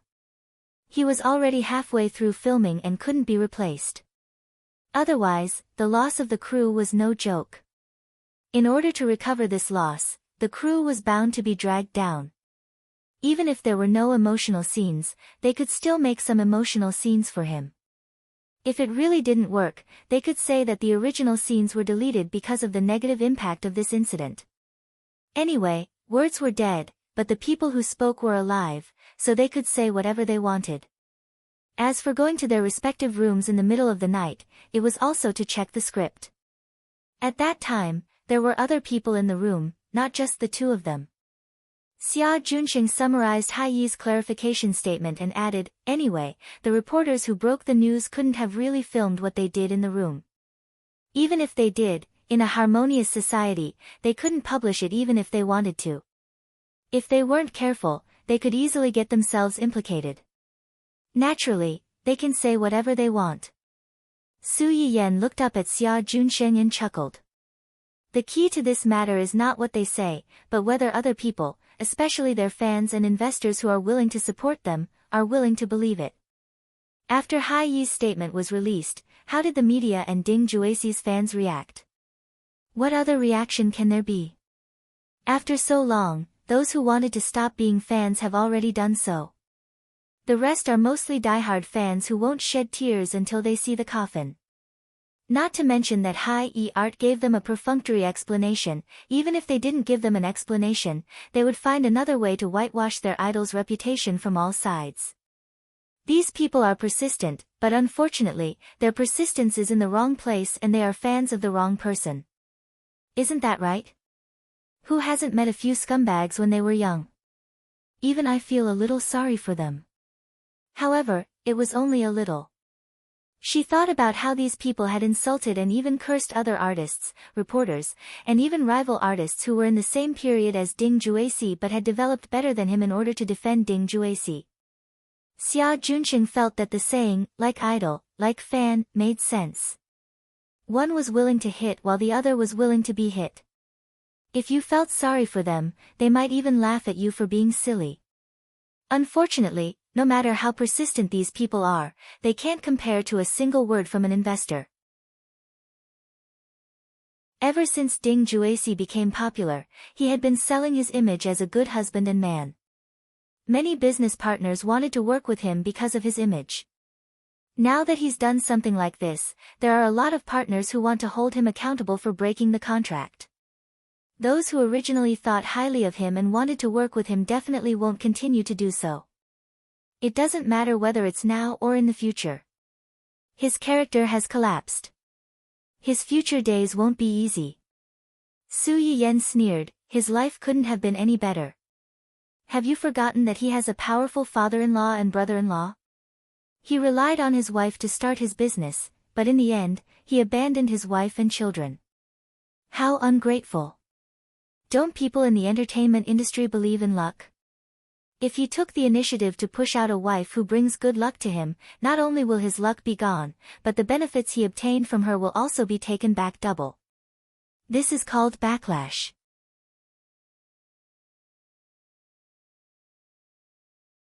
Chapter 987. Su Yiyan seemed to have thought of something when she said this. She frowned and asked in a low voice, "Speaking of which, have they divorced?" "It's already going through the procedures, but the specific division of property and custody of the two children are a little troublesome. Madame Wang insists on letting Ding Juexi leave the marriage with nothing, and she wants the custody of the two children." Ding Juexi's wife's surname was Wang. Ever since she moved out of the Ding family's small apartment, she insisted that people call her by her original name instead of Madame Ding. It was obvious that she had made up her mind to cut off all ties with Ding Juexi and not have any relationship with him in name anymore. Su Yiyan could understand Madame Wang's thoughts. They were both mothers. When she suddenly found out that the man who had been by her side for more than 10 years was a beast in human skin, she would never let the children she had painstakingly given birth to be by such a person's side. People said that parents were the first teachers of children. With such a teacher, it would be a miracle if the children could learn well. Is Madame Wang's request difficult?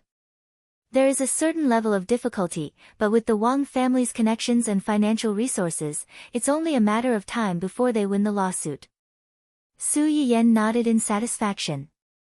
When they sign the divorce agreement, we'll expose this matter. Didn't nothing happen?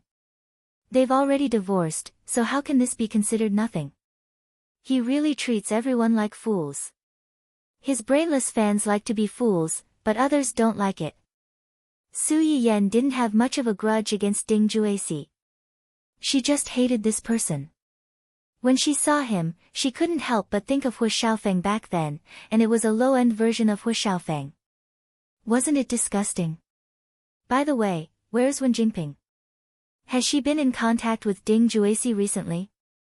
This time, the matter was not small. Ding Juesi was relatively famous, and he was a married man who had an affair. His image had collapsed, so there were more people following him. Naturally, there were more revelations.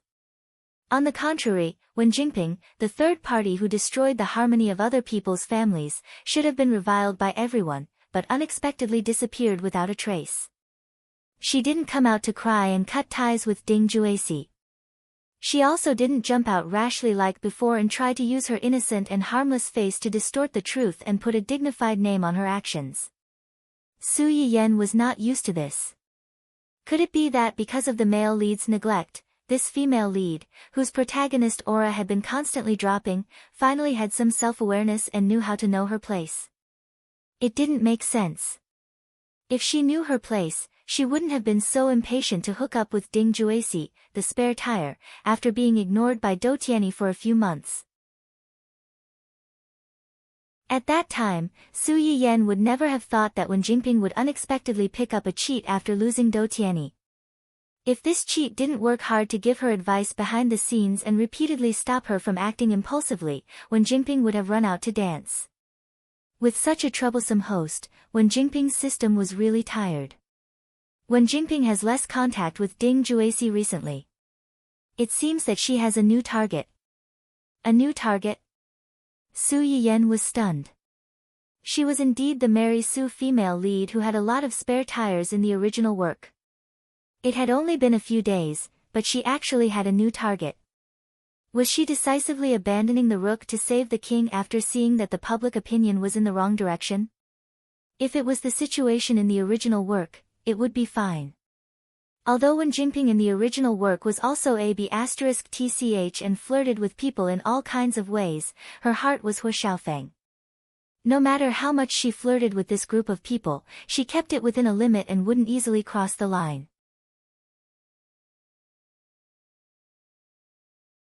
Chapter 988. Most importantly, she flirted with people one by one, capturing an important supporting male lead at a time, making them unswervingly loyal to her without any complaints. Even after discovering each other's existence, they would still silently sigh, she was such a good person, it was natural for so many people to like her. Weren't they also one of the people who silently protected her and liked her? It was a pity that they weren't the lucky ones to be chosen. When Su Yiyen saw it, she was quite shocked. She felt that these spare tires were really poisoned by the female lead's halo, each one more insane than the other. The current situation was very different from the original work. She hadn't even captured a supporting male lead, yet she turned around and flirted with another supporting male lead. She played the spare tires to the fullest. Was she really not afraid of screwing up? Su Yiyen rubbed her chin and pondered for a moment. She smiled and asked, "Who is her new target?" "It's the male lead of the drama they're currently filming." "The drama they're currently filming?" "The one Ding Juesi introduced her to." Amazing. She entered the cast by relying on her relationship with the second male lead, then turned around and seduced the first male lead. She really has a set of tricks up her sleeves. Xia Junshin couldn't help but laugh when he heard her words. He echoed, "This Miss Wen's vision and speed in finding her next target are indeed incomparable to ordinary people." The phrase, "finding her next target," could be said to be very appropriate. When Xia Junxing first found out about Wen Jingping, he was blinded by the series of love and hate between this woman and his new boss and his boss's ex-fiancée. He originally thought that she was a daughter flower that relied on men. He didn't expect that she was actually a man-eating flower, the kind that ate people without spitting out the bones. Once you were targeted by her, you would first be infatuated with her. Without knowing anything, you would be squeezed dry by her. Then, she would abandon you without hesitation and turn to find a new target. Thinking about it carefully, she felt her hair stand on end. The people she targeted were really unlucky for several lifetimes. General Manager Xia sighed in his heart. He didn't know that if his boss hadn't pulled his money trees away in time, they would have become the first batch to be sucked dry. Even you think that she has good taste. Who is her new target this time? The male lead of their drama is Yin Jihong, the second young master of the Yin family. Yin family? Su Yiyen pursed her lips and tried hard to recall the original novel's contents. She was certain that the novel did not mention anything about the Yin family, nor was there any particularly important supporting male character named Yin Jihong. Could it be that this was an undeveloped NPC? Thinking up to this point, Su Yiyen's heart skipped a beat. Anyone who had played games before would know that hidden NPCs could turn into big bosses as they played. Could it be that this young Master Yin, seeing Su Yiyen's bewildered expression, Xia Junqing hurriedly explained, "You might not have heard of it, but the Yin family is a well-known family of actors. Almost every generation has someone who walks the path of acting. Yin Jihong is a direct descendant of the Yin family. His grandfather is a famous senior who is both virtuous and talented. His grandmother was once a famous actress in a play. His parents are singers and musicians respectively. It is said that Yin Jihong's acting skills were passed down to him by his grandfather. He was practically trained in this area since he was young. He could recite lines as soon as he learned how to speak. He could walk as soon as he learned how to walk." Su Yiyen's mouth twitched. He could recite lines as soon as he learned how to speak. He could walk as soon as he learned how to walk. Wasn't this child's childhood too tough?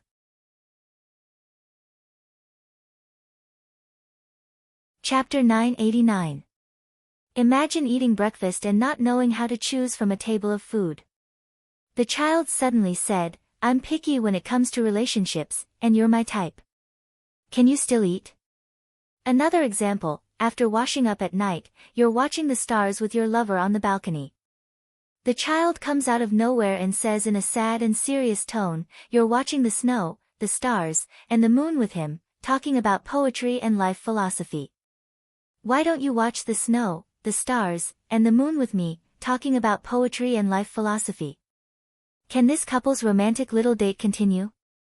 Another example, when the stairs are slippery and she accidentally slips and breaks her leg, the child suddenly says, "You've only lost a leg, but she's lost her love." Su Yiyen was so scared by her own imagination that she shuddered. She felt that if they were really raised like this, the parents would go crazy before the child went crazy. Xia Junqing looked at Su Yiyen's expression and knew that she must have imagined something. The corners of his lips curled up slightly, and he laughed softly. Of course, it's just an exaggeration. Who would really teach acting at such a young age? Teaching singing and musical instruments is more reliable. It's said that when young Master Yin first debuted, he walked the path of a multi-talented and modest gentleman. He's proficient in all kinds of rare musical instruments and has a fancy singing voice. His ability is better than some of the male artists in the same period. Oh. Su Yiyen raised her eyebrows. Logically speaking, he should be very famous. Why haven't I heard of him before? His family background and connections are there. He's more low-key and doesn't walk the path of popularity.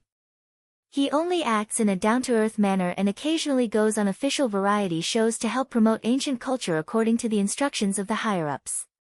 He doesn't even do publicity, not to mention scandals and the usual hype in the industry. Su Yiyen muttered, "According to what you said, this young Master Yin is quite Buddhist. Isn't that so? It's a pity that he's been targeted by this woman. It'll be difficult for him to be Buddhist in the future." Xia Junqing seemed to have thought of something when he said this. He frowned and said, "Speaking of which, there's something I find quite strange." "What is it?" According to the information, Yin Jihong initially ignored Wen Jingping and kept his distance from her. He might have even heard some rumors about her. Every time this woman took the initiative to approach him, he avoided her like the plague. But not long ago, for some reason, Yin Jihong's attitude towards this woman suddenly changed. He started to go in and out with her. he even took over Ding Juexi's role as the director. Originally, many actors and actresses in the crew knew about the recent events and were prepared to laugh at the two involved parties. Now that Wen Jingping suddenly has Yin Jihong's support, even if these people are unhappy, they don't dare to mock Wen Jingping in front of her face. They don't even dare to make trouble for her behind her back. After hearing Xia Juanqing's words, Su Yiyan frowned slightly. You're saying that Yin Jihong's first impression of Wen Jingping isn't good. It could even be said that it's very bad. But after the news of Wen Jingping being a mistress in someone else's family, Yin Jihong's impression of her changed. He became appreciative of her and even supported her. According to the information, that's indeed the case. This time, not only Xia Junsheng, but even Su Yiyan realized that something was wrong. Could it be that she was wrong? It wasn't that Wen Jingping didn't pretend to be pitiful like before, but that she didn't pretend to be pitiful to the public, but to her new target?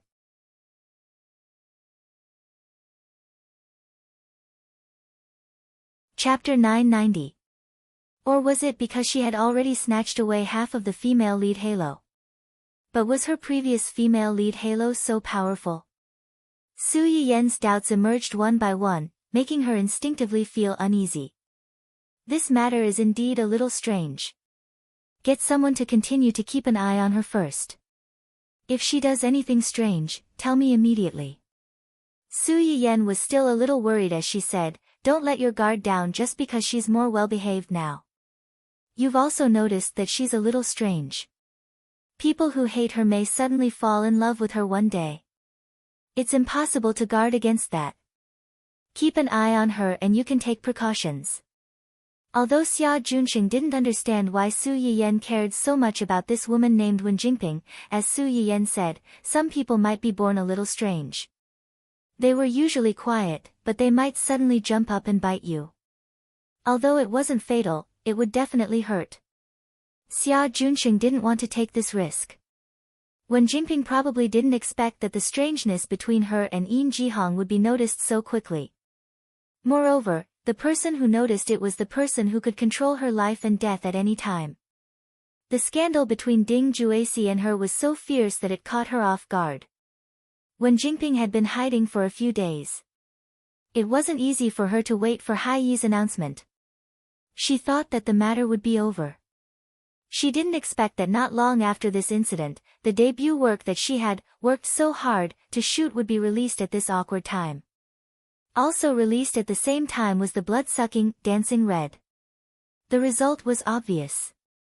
The early publicity for Empress was still very strong. In addition, when they filmed this drama, they used the banner of restoring history. Except for some onlookers who were at the forefront and resolutely boycotted Wen Jingping because of the recent scandal of the mistress, the audience had never resolutely boycotted this drama. Some of the audience who were curious about this kind of theme or were interested in history were still very willing to take a look at this drama. As a result, the viewership ratings for the premiere of Empress were not low. The viewers were not easily fooled either. They were attracted by the initial announcement, but what really attracted them to continue watching was the quality of the show. After the first day's episode was broadcasted, the audience discovered that this drama was like many previous dramas that pretended to be historical, but acted out a cliché Mary Sue love story. All in all, it was a huge investment. The clothes were complicated, and the hairstyle was shocking. It looked gorgeous, but it was actually cumbersome. The money invested was all spent on these dispensable props, and the most important thing was neglected. The plot was too harsh, and the acting was too awkward. It was enough to dissuade a group of people from the movie. On the other hand, the advertising investment for the neighboring channels, Red Brave, was not even half of that for Empress. Although it was a lot of investment, it was all in place. In addition, there was Luo Baogang, a dedicated director who strived for perfection. There were no awkward scenes at all. There was also Song Linghua, a technical consultant. Whether it was the young girls or the boys in the crew, they all had to learn how to behave as they filmed. When it came to the appearance of a group portrait, the people of Dancing Red walked in swaying and swaying. Their posture was graceful and dignified. Empress was like going to the market in their hometown. It was a mess, and a mess. It was a foul atmosphere. The difference between them was obvious.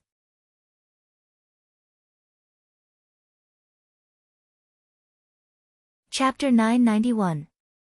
Not to mention, in order to support Xia Ningxi's screenwriting debut and to promote opera culture, Song Linghua specially invited an old friend who did clothing and even makeup design. The makeup for the characters in the play was generous and simple, but it was very consistent with the person and even the role positioning. Instead, it sublimated the tone of the whole play and the appearance characteristics of the actors to a certain extent. In the eyes of the outside world, these two dramas had been secretly competing since the beginning of the shooting. They had thought that the two dramas would be evenly matched after the broadcast since they had been fighting so hard before. Unexpectedly, many people could see the advantages and disadvantages of the two dramas on the first day.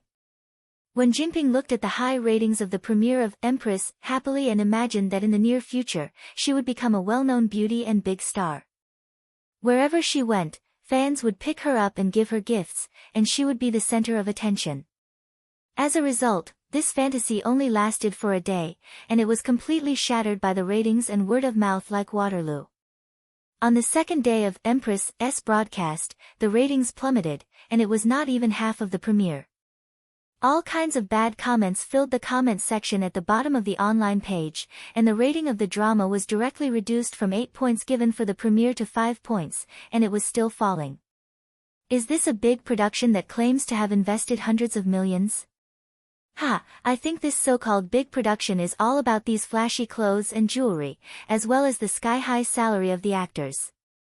It's this kind of nouveau riche hairstyle that can't wait to pile up into a small hill and pile a box of gold and silver jewelry on the head, and this kind of shadow-style plastic costume that can't be tripped and can't wait to blind your eyes and tell you how rich the crew is.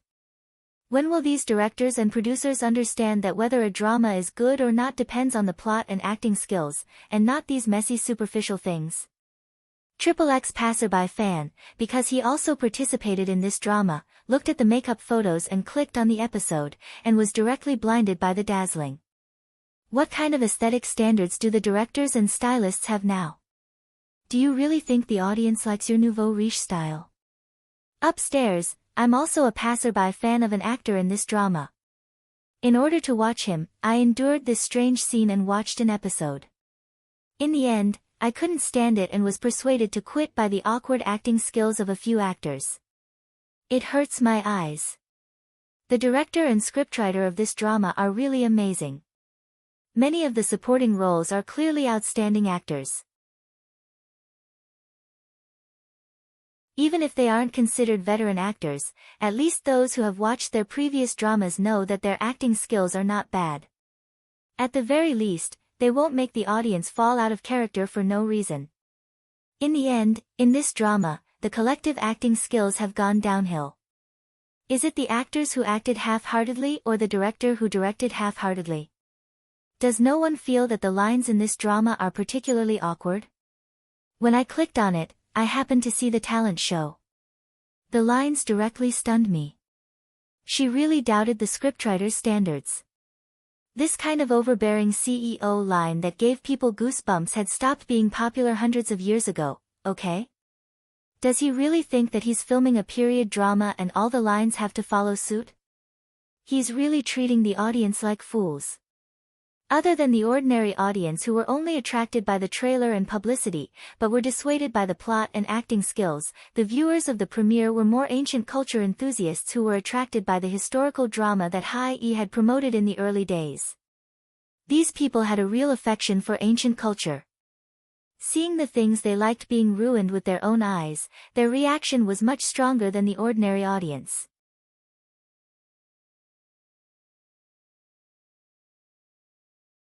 Chapter 992.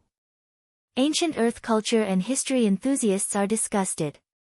The TV series they are filming is about a legendary figure recorded in ancient Earth history. When I saw this history by chance, I was fascinated by her extraordinary political views and courage. For this reason, when I was choosing a university, I deliberately chose a related major in order to understand more about ancient culture and history, the history related to her. I heard that someone was willing to film her legendary life into a TV series. At first, I was very happy and looked forward to it. For this reason, I even gave up the tutor's big class tonight and risked failing to watch the premiere of this TV series. But it turned out that this TV series was not worthy of my expectations at all. This TV series turned an independent woman with a political mind into a Mary Sue who relied on men to get to the top. Ugh, this comment was from a student majoring in ancient culture. It was obvious that she was really dissatisfied with this TV series. She did not mention the content of the TV series throughout, but the disappointment in her words was obvious. It was worth mentioning that there were many people who agreed with her. Most of these people were also ancient culture enthusiasts and had looked forward to this TV series. No, to be precise, they had looked forward to the period dramas in recent years. Unfortunately, the greater the hope, the greater the disappointment. Every time they thought that their bottom line had been lowered enough, the appearance of some TV series would always tell them that their bottom line had to be lowered a little more. Otherwise, they would really be angered to death. After being angered a few times like this, some people became numb, and some people exploded. After the first professional comment with such disappointment appeared, more and more ancient culture enthusiasts joined the team and began to criticize Wen Jinping's TV series from beginning to end. A particularly powerful professional even specially organized a popular science post for this TV series. He specifically pointed out some of the flaws in the costumes, hairstyles, props, and etiquette. He even gave a series of historical arguments, making it difficult for people to refute. After reading his popular science post, many people felt that the TV series was even more plastic. They had spent so much money on it, but the setting was not good, the costumes were not good, the makeup was not good, the acting was not good, and the plot was dragging. So where did all the money go? Did they spend it on publicity to brainwash the audience? That's why, never try to annoy a group, because you never know when your actions will become the fuse that causes them to explode. Once these people joined forces because of this fuse, the energy they could erupt was unpredictable and difficult to resist. Wen Jinping's TV series unfortunately became the fuse for the audience who had been fooled by all kinds of TV series over the years. Even the ratings of her TV series fell to the bottom along with its reputation. Wen Jinping was so angry that she smashed the things next to her when she saw more than 90% of the negative comments on the TV series and the few popular posts. These idiots, what do they know? A bunch of fools who haven't seen the world. They don't even know about the famous people in ancient times. How dare they criticize my drama? And these so-called ancient culture enthusiasts? Professional. Did he really think that he knew everything after learning some superficial knowledge? All he did was read a few things and he thought that he was amazing. To put it bluntly, he was just a contrarian. Those who can't be seen in real life will only show their existence on the internet. These trash, rats, bugs.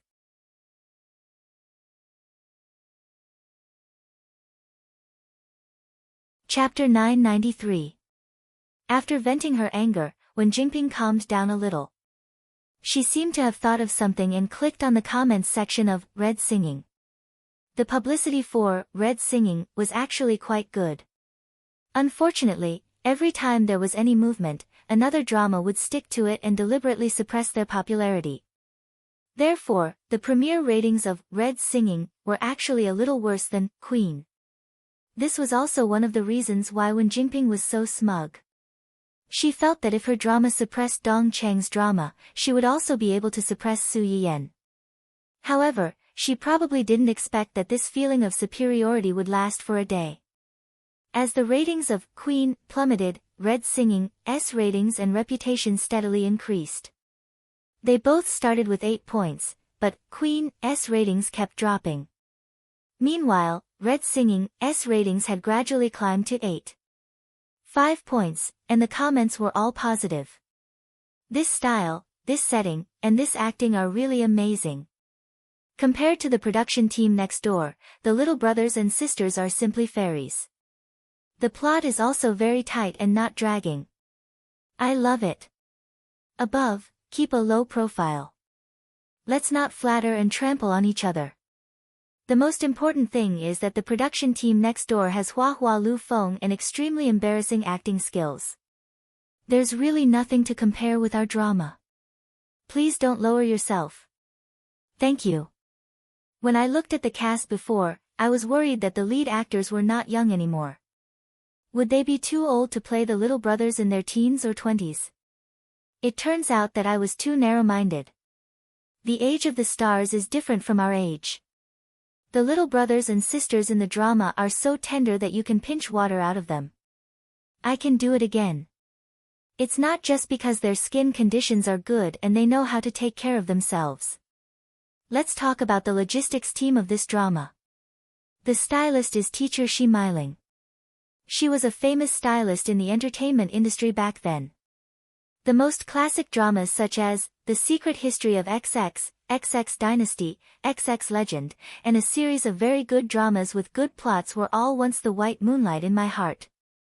However, later on, she gradually faded out of the entertainment industry and stopped styling people. I didn't expect this drama to be able to invite her. Just based on this, I will definitely watch this drama to the end. It's not just the stylist. Look at the director of this drama, Luo Baogang. If you don't know, I suggest you search for it. You will be surprised. There was also a technical consultant. They had hired Song Linghua, teacher Song. If you didn't know, you could look it up. He was a famous opera master.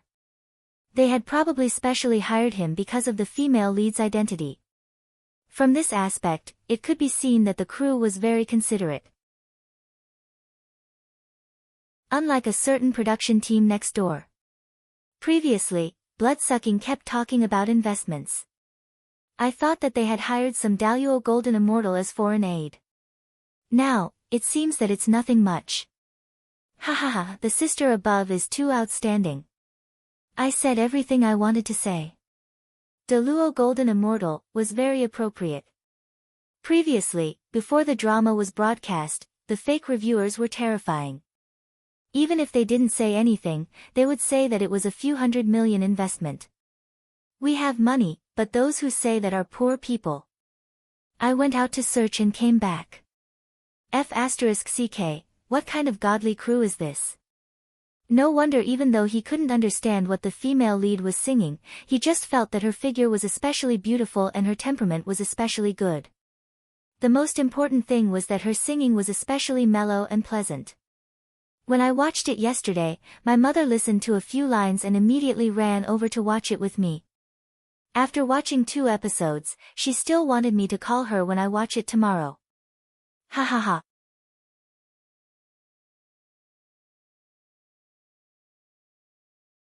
Chapter 994.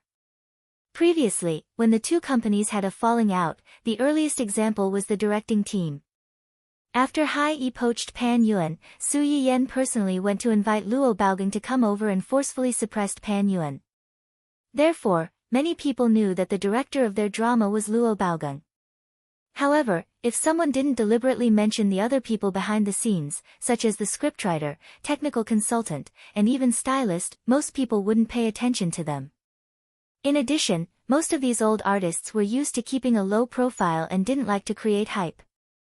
In the beginning, when the production team announced it, they deliberately avoided it and tried their best not to let people disturb these seniors. Now that the drama had been broadcast, spontaneously promoting it was different from the audience actively discovering it.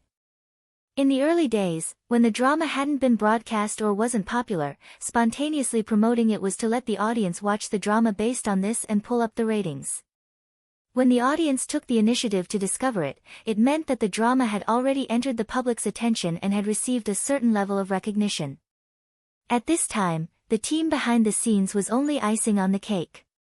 It would also give people a good impression that the production team was really low-key and doing practical things. When Jinping had been so angry that she smashed things when she saw that her drama had been criticized as worthless. Now that she saw that her opponent's drama had such a good reputation and received so much praise, anger instantly rushed to her head. She couldn't wait to pick up the scattered things on the ground and smash them again. These brainless low-class people who don't know what's good for them. What's so good about an actress's drama? It's just sensationalism. How can it be as big as my drama's theme? Sure enough, although the technological development of people in the future has advanced a little, the taste of entertainment is getting worse and worse. It's not worthy of liking my drama at all. The system in Wen Jingping's mind listened to its host's complaints and wanted to say something, but it didn't. If it wasn't just a string of emotionless data, she was afraid that it would have sent her two rolling eyes. Wen Jingping didn't have any self-awareness at all. She muttered to herself, "These must be fake reviewers. Yes, they must be fake reviewers. Otherwise, why would they only come to find trouble with me and not with the production team? We're both in period dramas. How can their makeup, hairstyle, and even clothes compare to mine? How can they match history? Why do these people just refuse to let me go, instead of educating them? Someone must have deliberately set the pace here." When the system heard this, it couldn't help but grumble in its heart, "Your drama has been flaunting itself as a historical drama since the start of filming, just so you can enjoy the benefits of these ancient culture lovers. The production team next door isn't as pretentious as you guys. From the very beginning, they said that it was a fake background. They just casually added a background for the sake of passing the review to facilitate the plot. Although those professionals were good at arguing, they weren't stupid. Coming to find trouble with you was the right thing to do, but going to find trouble with that person's crew was a scam. No, I can't just sit here and wait for death. I have to hire a water army too. I have to ask the company to help me hire a water army. I also have to delete the comments. I can't let them lead me away." Wen Jingping seemed to have grasped at a life-saving straw. She hurriedly called her agent who had given up on her and asked her to help her deal with this matter. Who would have thought that before she could make the call, another call came in first. "Hello, Miss Wen. I'm Mr. Dou's assistant, Li Yu."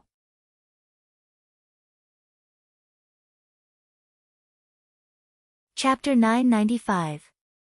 Wen Jingping could not help but shiver when she heard the words, "Mr. Dou." She gulped and said carefully, Mr. Li, what's the matter?" "It's like this.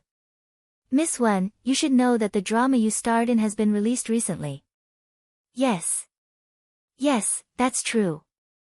I took a look. The ratings for the premiere of the drama are alright. But no matter what she said, as long as she said the word, but, it was easy to cause problems. Wen Jingping naturally knew this. Her heart skipped a beat, and her expression stiffened for a moment.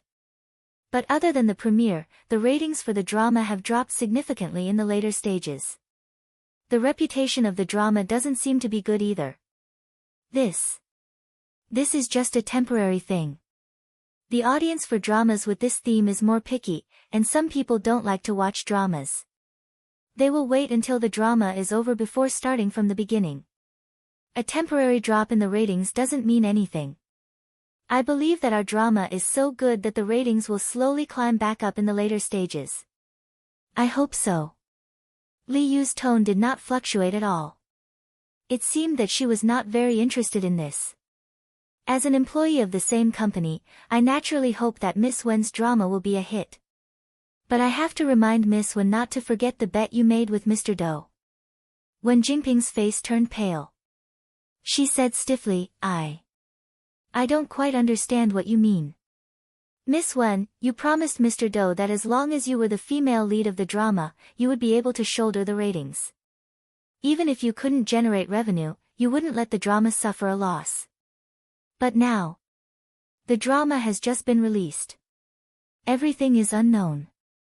Wen Jingping's head was covered in cold sweat. She interrupted Li Yu before she could finish speaking. Li Yu was silent for a moment. Then she suddenly laughed. Miss Wen is right. The drama has just been released.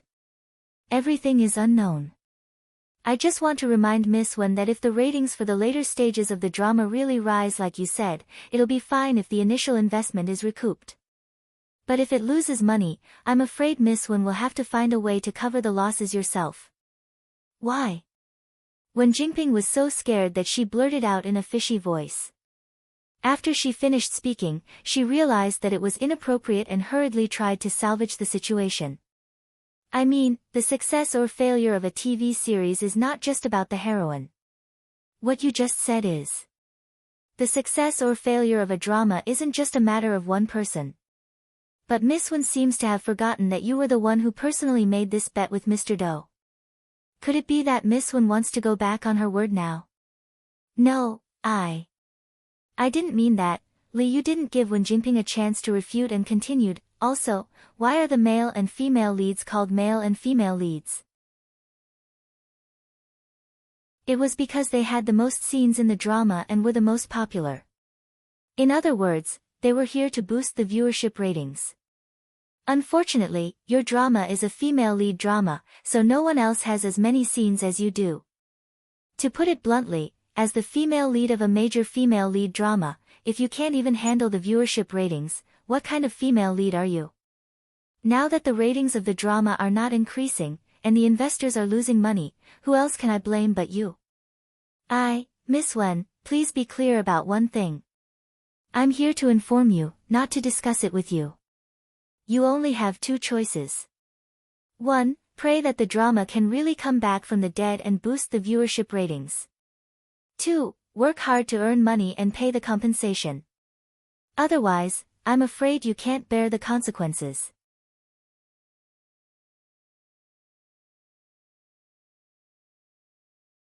Chapter 996. Li Yu didn't give Wen Jingping a chance to respond and immediately hung up. Wen Jingping's face darkened when she heard the busy tone. She tried to hold it in, but in the end, she couldn't take it anymore and smashed everything in her hands. After venting her anger by smashing things, Wen Jingping turned her anger to the system. She gritted her teeth and said, "Useless trash, this is your so-called male lead. You still won't let me untie him. Do you want him to kill me?" The system was angered by Wen Jingping's shameless behavior and said coldly, "Host, please understand that the second male lead was chosen by the host. It has nothing to do with the system." Wen Jingping choked and her face darkened. "How many times have I said it? I never chose him. It was you guys who made the decision for me. I don't admit it." The system chuckled and shut up. After that, no matter how Wen Jingping poked it, it refused to talk to her. Wen Jingping complained to no avail and even made herself angry. But when she thought about what Li Yu had said, Wen Jingping couldn't help but feel afraid. She knew better than anyone else how much money was invested in Empress. Wen Jingping didn't even dare to think about how much money she would have to pay if the ratings of the show weren't ideal. It was definitely an astronomical figure that Wen Jingping didn't even dare to think about. How could he treat me like this? How could he treat me like this? Wen Jingping hugged her chest and felt cold all over. She couldn't understand how things had turned out like this. Obviously, someone else had latched onto a powerful thigh and wealth was within reach. She, on the other hand, had been running around for so long and didn't get anything. Instead, she got scolded and inexplicably had a huge debt on her back. Why was it like this? Do Tianyi had treated her very well in the beginning. He liked to eat her cooking and personally arranged accommodation for her. He even helped her avoid Hu Xiaofeng's harassment. She was afraid of him, but she was also secretly happy that he treated her differently. But why did it suddenly change? Wen Jingping still could not figure out why Do Tianyi would suddenly abandon her and not even want to see her face. When exactly did the problem start to appear? Come to think of it, every time she thought she was about to succeed, there would be all kinds of accidents. Ding Juesi was one of them this time, and so was Do Tianyi. However, if they really wanted to look into it, it seemed to have started from Hu Xiaofeng. First, it was the talent show. Then, something happened to Hu Xiaofeng's family. Everything seemed to have been forcefully pushed off the original track by a large hand, causing her efforts to be in vain.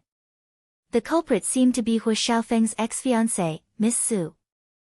Wen Jingping's not-so-smart brain suddenly became smart for once.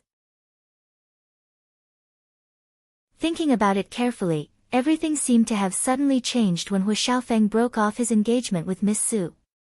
After that, Miss Su married Hu Xiaofeng's youngest uncle and easily got a management company. This management company was the main investor of the show she participated in. In order to stay, she had a conflict with the artists of this management company. After that, Hu Xiaofeng was suddenly kicked out of the Hu group and stripped of his inheritance rights. Hu Xiaofeng's youngest uncle's legs suddenly recovered. He took the company back from Hu Xiaofeng's father and kicked him out of the company. According to the system, Hu Xiaofeng originally had the male lead script. How could he be kicked out so easily? Miss Su and Hu Xiaofeng's uncle were definitely suspicious.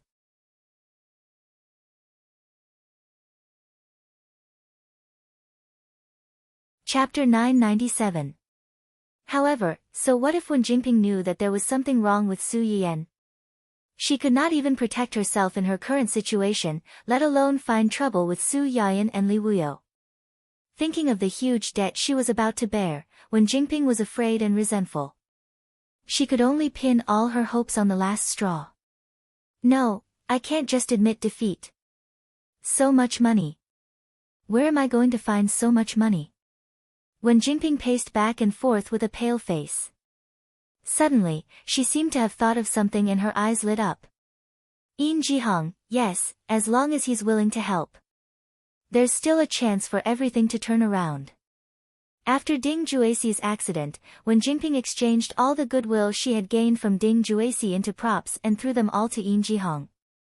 This made Yin Jihong's attitude towards her change significantly, allowing her to stay alone in the crew and not be affected by Ding Juexi's scandal.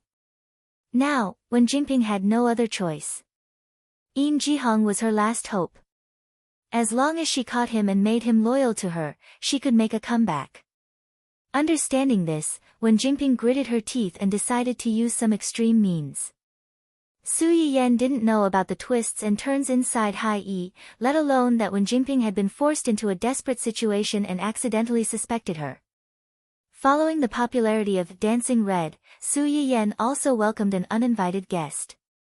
Director Luo, Auntie Song, why are you here? Su Yiyan looked at the few elders sitting in the hall, blinked, and took the initiative to ask, these are, President Su is back. As soon as Su Yiyan finished speaking, Luo Baogang and the others didn't say anything. Xia Ningxi had already stood up and rushed to Su Yiyan's side. Her eyes were shining and she smiled a little foolishly. Su Yiyan had goosebumps from her smile and instinctively took a step back. Just as he was wondering what had happened to the little girl, he heard her lower her voice and shout excitedly, "Host, Su Yiyan." All right, the case was solved. Someone had tipped them off. She shouldn't have trusted that brat from the Lan family too much. You know. Did Miss An tell you that? Su Yiyan's words were tantamount to admitting that Xia Ningxi called him a streamer just now. The light in Xia Ningxi's eyes became brighter. If it weren't for the elders on the scene, she would have rushed forward to give Su Yiyan a big kiss. Xia Ningxi kept nodding while flattering Su Yiyan with tears in her eyes. I didn't expect it to be you. Sob sob sob sob, did I succeed in chasing after my idol? No, the streamer is Dong Cheng's boss. I've worked with Dong Cheng before. Therefore, the streamer is also my boss. Streamer, does your company still need screenwriters? You'll bring your own script, work hard without complaint, and don't need a salary. You'll only need to pay for 3 meals. Su Yiyan laughed and said helplessly, our company doesn't provide 3 meals. 1 meal is fine, or 1 meal a week. I'll pay for it out of my own pocket. I only need a number. Xia Ningxi was afraid that Su Yiyan would refuse. She looked up at Su Yiyan eagerly and tried to sell herself. The streamer has promoted employee benefits in the live broadcast room before, right? I don't ask for much, and it doesn't need to be free. I can pay for it. I just want to be able to cut in the employee queue. Once a week, no, once a month, I'll get a number. Streamer, please accept me as a diligent and lovable social animal. Su Yiyan. No, girl, do your family know that you're selling yourself so conscientiously?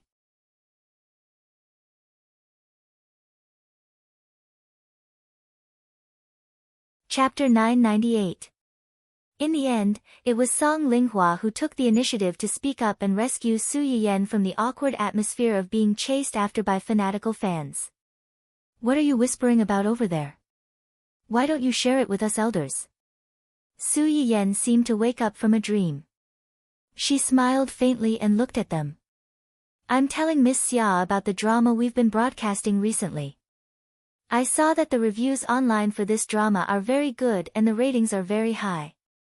It's all thanks to you, Director Luo, Miss Xia, and the rest of the crew. When Luo Baogang heard Su Yiyen praise their drama, he looked a little proud. However, he said, it's mainly because your company's investment is in place. It's not surprising that it's such a good drama after spending so much money. Director Luo is too modest. Nowadays, it's not like you can make a good drama just by spending money. Let's not talk about the distant ones. Just look at the terrible drama next door. They spent no less money than our drama, but what happened in the end? Look at how many people on the internet are saying that they're good. It's all because they don't have good directors and consultants like you and Auntie Song. No matter how good the actors and the script are, it's all ruined. Speaking of the recent success of Red Brave, the person who regretted it the most was director Pan Yuan, who was originally invited by Dongqing Entertainment to direct the drama, but later broke the contract and jumped ship to Hai Yi. Director Pan initially promised to direct Red Singer, but on the eve of the contract signing, he jumped to Hai Yi and announced that he would direct The Empress.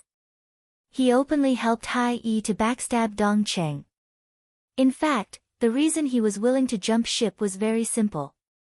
Compared to Dongqing, Hai Yi gave him more remuneration, more promises, and more generous treatment. However, when he joined the crew, he realized that he had been tricked. Hai Yi did give him more remuneration, but in exchange, the company took away most of his rights as a director. They were both big historical dramas, but Dongqing didn't interfere with the selection of the crew, the scriptwriter's adaptation of the plot, or even the replacement of the actors.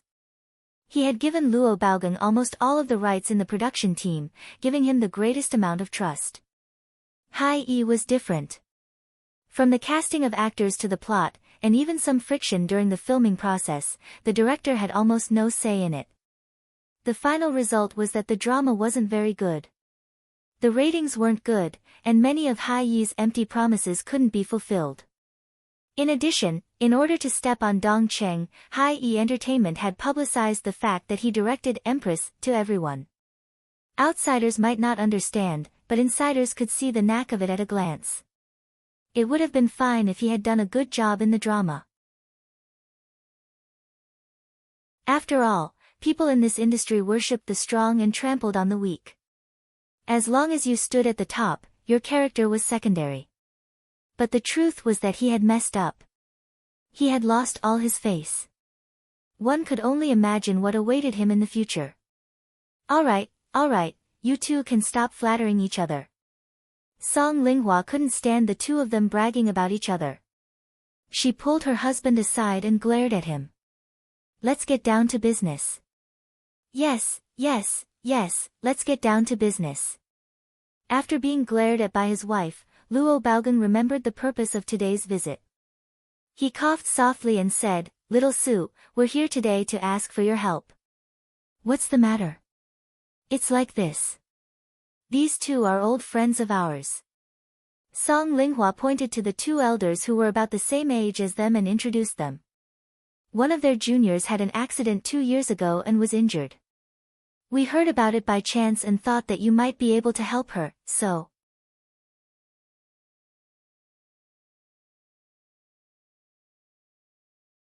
Chapter 999. She heard something by chance. Su Yiyen raised her eyebrows and glanced at Xia Ningxi as if she sensed something. Xia Ningxi looked at the sky and the ground with a guilty conscience, but she didn't dare to look at Su Yiyen. She just heard Song Linghua and others talk about this, and she couldn't hold back her desire to promote her idol.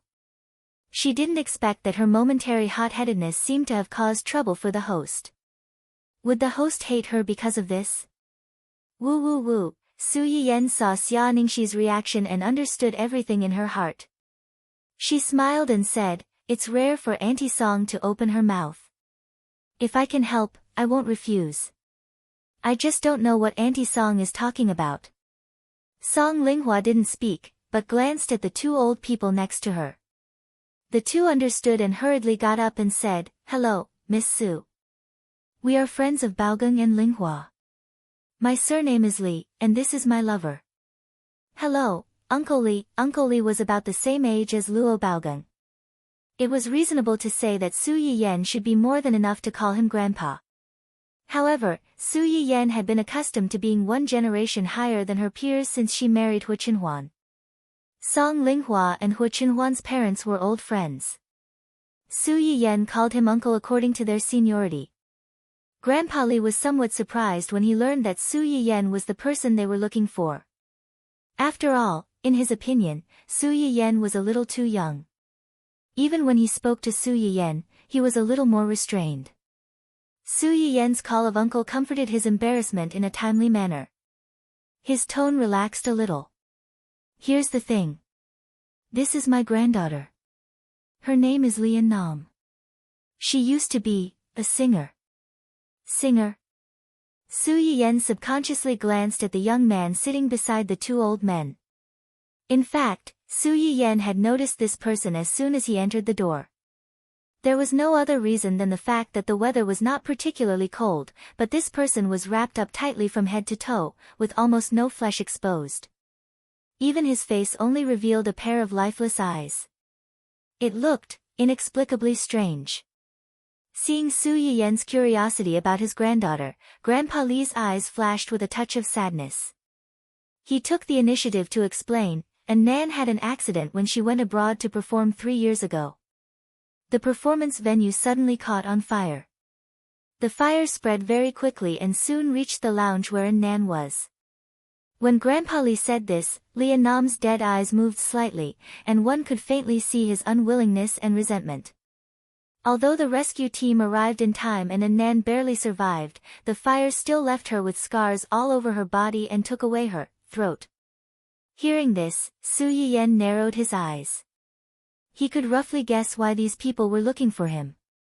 He also finally understood why the person in front of him was wrapped up so tightly. Fire can be really scary sometimes. A girl, a singer, survived the fire, but her face was disfigured and she lost the voice that she was so proud of. No one could tell whether this was a blessing or a misfortune. Su Yiyen looked into the other's lifeless eyes and felt a rare bit of compassion. He probed, "Can I see her injuries?" When Su Yiyen said this, Lian Nam suddenly trembled and subconsciously reached out to cover her face. Obviously, she was very resistant to the idea of showing her burns in front of a stranger.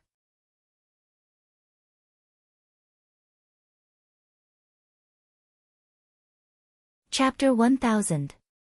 Grandma Li was sitting next to Lian Nam. She quickly hugged her granddaughter and comforted her gently. Su Yiyen did not expect her to react so strongly. She touched her nose and said awkwardly, "If you feel offended, then forget it." Grandpa Li frowned and hesitated. No matter how much he doubted Su Yiyen's ability, they came today with a glimmer of hope. If they did not even show her the wound, how could they ask for help? Thinking of this, Grandpa Li finally stopped hesitating. He walked up to his granddaughter and said in a hoarse voice, "And Nan, let's just let Miss Su take a look. Just one look. Grandpa knows that you're upset and that you don't want anyone to see your face, but Miss Su is not just anyone. Maybe she really has a way. Don't be afraid, Grandpa and Grandma are here." Song Linghua and the others quickly said, "That's right, and Nan. If you mind, we can leave. Just let little Su stay behind and take a look for you, okay?" Song Linghua and her husband were old acquaintances with Grandpa Li and his wife. They had been in contact with each other all these years. Therefore, they doted on each other's juniors. Otherwise, they would not have put aside their pride and come to Su Yiyen for help. Lian Nam listened to everyone's words. Not only did she not calm down, but she reacted even more strongly. She clutched the edge of the gauze tightly and her whole body tensed up. She was like a fully drawn bow that could break at any time. Seeing this, the elders also felt a little distressed and decided to retreat at the same time. At this moment, the child's cries suddenly rang out, breaking the tense atmosphere in the room. When Su Yiyen heard the crying, she did not care about the guests present. She quickly went up and took the child from the nanny. "What's wrong? Do you miss your mommy?" "Kiss kiss, mua mua, don't cry, don't cry." The child's temper came and went quickly. After being coaxed by Su Yiyen for a while, he stopped crying. He sobbed and grabbed onto Su Yiyen's clothes, looking extremely pitiful. Woof, woof. Dun Dun and its silly son were still circling around Su Yiyen's feet, barking incessantly. When the little guy heard the dog barking, he pouted his mouth and was about to cry again. He looked as if he had been greatly wronged. Seeing him like this, Su Yiyen immediately became nervous and asked in a low voice, "Why are you crying again? Did Dun Dun and the others bully you? Tell Mama, Mama will help you vent your anger." The little guy seemed to understand his mother's words. He waved his little chubby hand that was like a lotus root and cried out non-stop. It was as if he was complaining. The nanny at the side explained in a timely manner, "Just now, I brought little young master to play with the pink ball that young madam bought previously. Little young master likes that ball very much. Every time he finishes drinking milk, he must pat that ball." Perhaps because he was particularly happy today, he used a little too much strength to pat the ball and it flew away. I was about to carry him over to pick it up when Silly Boy ran out from somewhere. He bit the ball and ran away. Later, I don't know where he hid it. I couldn't find it no matter how hard I tried. Little young master cried. Su Yiyen really did not expect such a thing. She was angry and amused at the same time. She lowered her head and rubbed her son's chubby face. Okay, it's just a small toy. Let Silly Boy bite it back for you. It's fine if you can't find it back. Mama will buy you a new one." Crying over such a small thing, I didn't expect our baby to be such a crybaby. Humph. The little guy was poked in the nose by his mother and snorted in dissatisfaction. He buried himself in Su Yiyen's arms and was unwilling to look up.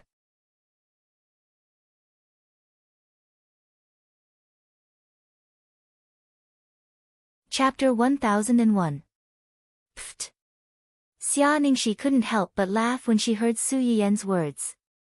She squatted beside the two dogs and said in surprise, "Host, your dog is called Silly Boy. This corgi does look like an iron silly boy. It doesn't feel like a corgi, but more like a husky." Silly Boy didn't know that he was being laughed at. He looked up and stuck out his tongue at Xia Ningxi. Dun Dun patted his son's head in disappointment. To prevent him from continuing to be stupid in front of the guests, he picked up his destiny by the scruff of his neck and ran away with his short legs. Xia Ningxi looked at the backs of the two dogs, one big and one small, and laughed. "I heard people say that corgis have short legs and run like moving little meatballs. I didn't believe it. Today, I found that this saying is reasonable, ha ha ha ha." Su Yiyen. Girl, your laughter is too wild. Be careful that they come back to bite you. Don't you know that corgis hate it when people say that they have short legs? After such a small episode, the faces of the elders, who were originally frowning, couldn't help but show some smiles. Grandma Li looked at Su Yiyen, who was holding the child not far away.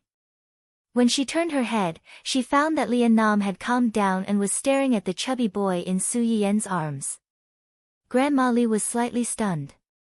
Then, she thought of something and her eyes turned red. After Su Yiyen coaxed the child, she turned her attention back to the guests. To be precise, she focused on Lian Nam. Have you thought about it? If it's too much, let's call it a day. Go back and discuss it before you make a decision. Su Yiyen didn't have the habit of forcing people, nor did she have the overflowing heart of a saint. Today, these people had asked her for help. Before coming, they didn't know to reach a consensus. They waited until they came. Even if Lian Nam was really pitiful, Su Yiyen felt that she didn't need to rush to ask people to do this test. I'm willing. I'm willing to show it to you, but only you. As soon as he said this, the room fell silent again. Lian Nam's voice was not pleasant to the ears. It was as hoarse as a car tire running over gravel. It was low and sounded like it was being torn apart. After listening to it too much, it always made people feel uncomfortable. Ever since her throat had been damaged by the fire, Li Annan had rarely spoken. This was the reason why she rarely spoke. Grandpa Li was the first to react. He said emotionally, okay. It's good that you're willing. Miss Su, what do you think? Su Yiyen didn't expect Lian Nam's attitude to change so quickly. He looked at her suspiciously. There is a guest room downstairs. You come with me. The others wait outside. Su Yiyen naturally couldn't hold the child in her arms when she went in for a checkup. She handed the child over to Uncle Zhang for the time being and asked him to help greet the guests in the hall. Host, can I play with your baby for a while? Xia Ningxi looked at the chubby baby in the cradle with shining eyes, and her excitement was beyond words. Today, not only did she see a live host, but she also saw the host's legendary baby. Ah, her life was complete. Su Yiyen saw Xia Ningxi's little thoughts and didn't stop her. Okay, but my baby is a little afraid of strangers. He likes to be noisy. You can just watch. Don't touch him. If you make him cry, no one can coax him. Xia Ningxi hurriedly said, okay, I'll just watch. I promise I won't touch him.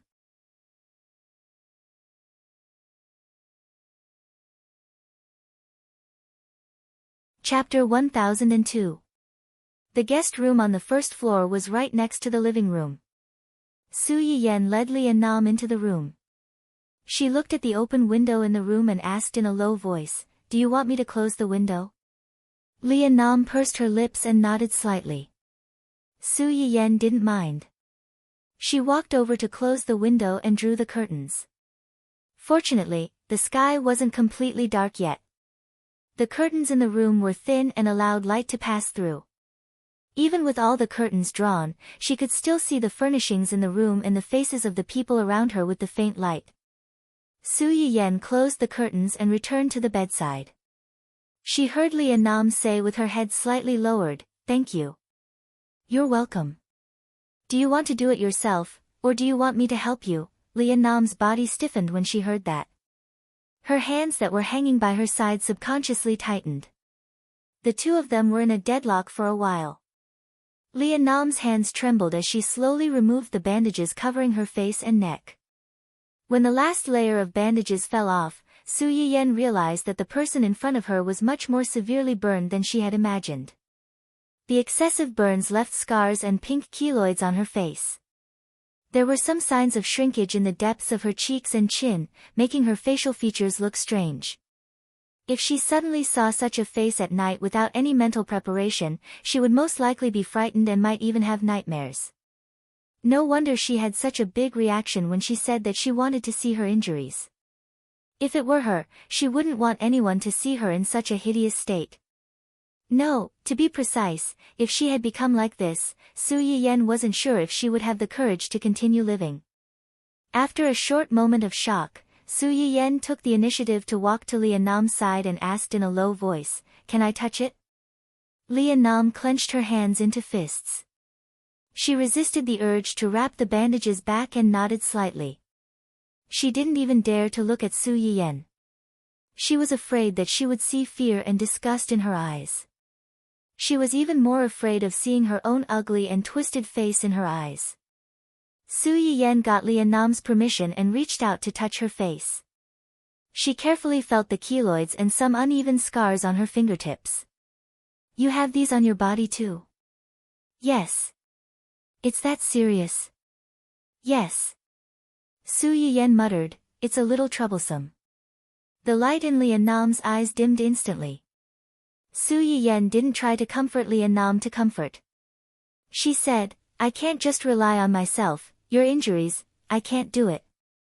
From the scars on your face, I can see that after you were rescued, you should have quickly undergone skin grafting surgery. This is correct. Your burns are too severe.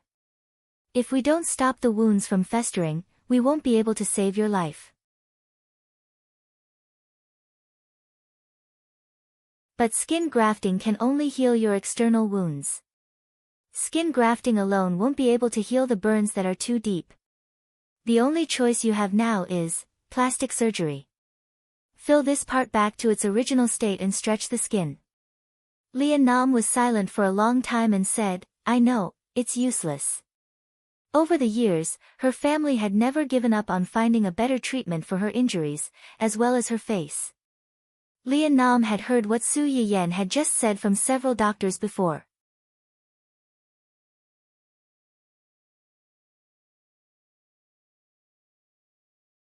Chapter 1003. It was the same statement, but at the end, it would be followed by the same warning: after plastic surgery, there would be scars. Just like when she was severely burned and had to undergo skin grafting surgery, which resulted in scars all over her body. She did not look like a human, but more like a broken doll that had been stitched together. The so-called plastic surgery was nothing more than making her look less like a ghost. Are you talking about the scarring after the surgery? This is indeed unavoidable. After all, the burns on her body had already penetrated deep into her subcutaneous tissues. It was basically impossible for her to completely recover to her original state. But there is still some room for manipulation for this scar. Lian Nam's body trembled. Her eyes widened in surprise and anticipation as she looked at Su Yiyen. You mean, you can help me get rid of these ugly scars? I can't guarantee that it will be completely removed. Su Yiyen glanced at the scars on her face. But it should be able to fade them. Fade them? Lian Nam's hands subconsciously tightened. To what extent? I can't say for sure, but it should be able to fade to the point where it can be covered with makeup. Upon hearing this, Lian Nam finally could not hold it in anymore. She stood up and stared at Su Yiyen with burning eyes. Really? Su Yiyen rolled her eyes. She could not be bothered to argue with Lian Nam on this topic. Even an experienced doctor could not guarantee that he could cure every illness and that there would be results for every illness, especially irreversible injuries like Lian Nam's. If you think that I'm boasting to fool you, you can choose not to believe me. Lian Nam was silent for a while. Just when Su Yiyen thought that she would refuse to cooperate or seriously consider for a period of time like before, she suddenly heard her ask in a hoarse voice, "Did you treat Chirue and Jinyo's illness?" Su Yiyen was stunned. She did not expect that she actually knew Ning Chirue, but Jinyu? Was there anyone she knew by this name? Seeing Su Yiyen's confusion, Lian Nam's expression changed a little. He coughed softly and said, "Jinyu and Chirue are good friends. He once looked for you in the hospital and asked you to treat him, That? That's right. There was a period of time when he wasn't very good in that aspect." It took Su Yiyen a few seconds to figure out what he meant by not being able to do that. Finally, she recalled who Jinyu was that Lian Nam mentioned. Oh, it's him. Su Yiyen seemed to have thought of something and couldn't help laughing. How is he now? And, cough cough. Lian Nam was unusually calm when discussing this topic with Su Yiyen. He said calmly, "It's pretty good. He used to be a playboy, changing girlfriends like changing clothes. If he didn't have clothes, he could run naked at most. If he didn't have a woman, he might die." Chirue often scolded him for being a teddy bear. After this incident, he suddenly turned over a new leaf and cultivated his character. In the past 1 or 2 years, he hasn't had many girlfriends. It's rare that he's chaste. If not for this, they wouldn't have realized that something was wrong. Su Yiyen heard Lian Nam's words and raised her eyebrows. She smiled faintly and said, "You have a good relationship with him? He even told you about this kind of thing?" When it came to a man's dignity, most people couldn't wait to hide it. Who would tell a female friend so openly? We grew up together. It slipped out of my mouth. Su Yiyen nodded in understanding. So, you're willing to come to me because of the two of them?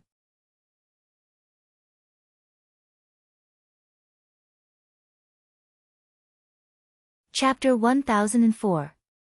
Yes. If that's the case, why are you asking so many questions? Lian Nam pursed her lips and didn't say anything. Su Yiyen sighed when she saw this. She could understand her concerns. Open your mouth and let me take a look at your throat. Lian Nam was stunned. She suddenly grabbed Su Yiyen's hand and said excitedly, my throat, is there a way to recover? Su Yiyen couldn't help but roll her eyes at her. I haven't even seen it yet. How would I know if it can be cured? Let's see first. As Su Yiyen spoke, she pried open Lian Nam's mouth. Perhaps because she was hopeful, Lian Nam was very cooperative this time. She opened her mouth so that Su Yiyen could see the situation inside. Su Yiyen took a few simple glances. In fact, it was just a formality. She had already activated her gaze skill and scanned the position of Lian Nam's throat. Your throat must have been affected by the smoke. Later on, you didn't take good care of it, so it became like this. If you take good care of it, there should still be hope. Perhaps because her throat was inside, Lian Nam had inhaled too much smoke and damaged her throat. With a few prescriptions and long-term recuperation, it could still be improved. At least, it was much easier to treat this than the burns on her body. Lian Nam's eyes lit up slightly. Then in the future, can I still sing? Su Yiyen was stunned for a moment. She took a deep look at the person in front of her. She could tell that this person really liked singing. She wasn't even this excited when she was talking about treating her burns. As someone who regarded singing as her life's work, after this fire, her face was ruined, and her voice, which could make her dream come true, was also gone. She had become neither human nor ghost, so she couldn't be blamed for being so lifeless before. If you talk for too long, or if you talk too much, your throat will hurt, right? I can't guarantee that you'll be able to sing in the future, or to what extent you'll be able to sing. But at the very least, I'll be able to make your speech not sound as unpleasant and strenuous as it is now. What Su Yiyen didn't say was that with her current situation, even if she was cured, her voice would definitely change. But for singing, this shouldn't be a big problem. After all, a smoker's voice was quite popular these days. She believed that as long as Lian Nam had the heart to continue singing, he would find the right path for his voice sooner or later. Of course, if she couldn't even accept this, then there was nothing she could do. Of course, if you think my promise is too vague, you can choose not to believe it. I believe you. As soon as Su Yiyen finished speaking, Lian Nam quickly spoke up. That pair of eyes that were originally as calm as a pool of stagnant water finally had a faint ripple because they saw hope, and there was also a bit of vitality that they didn't have before. Lian Nam reached out and touched his face. No matter what, it can't be worse than it is now. I'm willing to take a gamble. If you can do what you said just now, then you'll be my benefactor. For the next few decades, my life will be given to me by you. I'll do anything you ask of me. Ever since the fire happened, Lian Nam had thought of dying countless times. She used to be so dazzling. Her family was well off, her family was happy, her grades were excellent, and she had countless pursuers. Her biggest wish was to one day become as capable and famous as her aunt, a singer who was loved by countless people. For this goal, no matter how much pain she suffered, it would be happiness for her.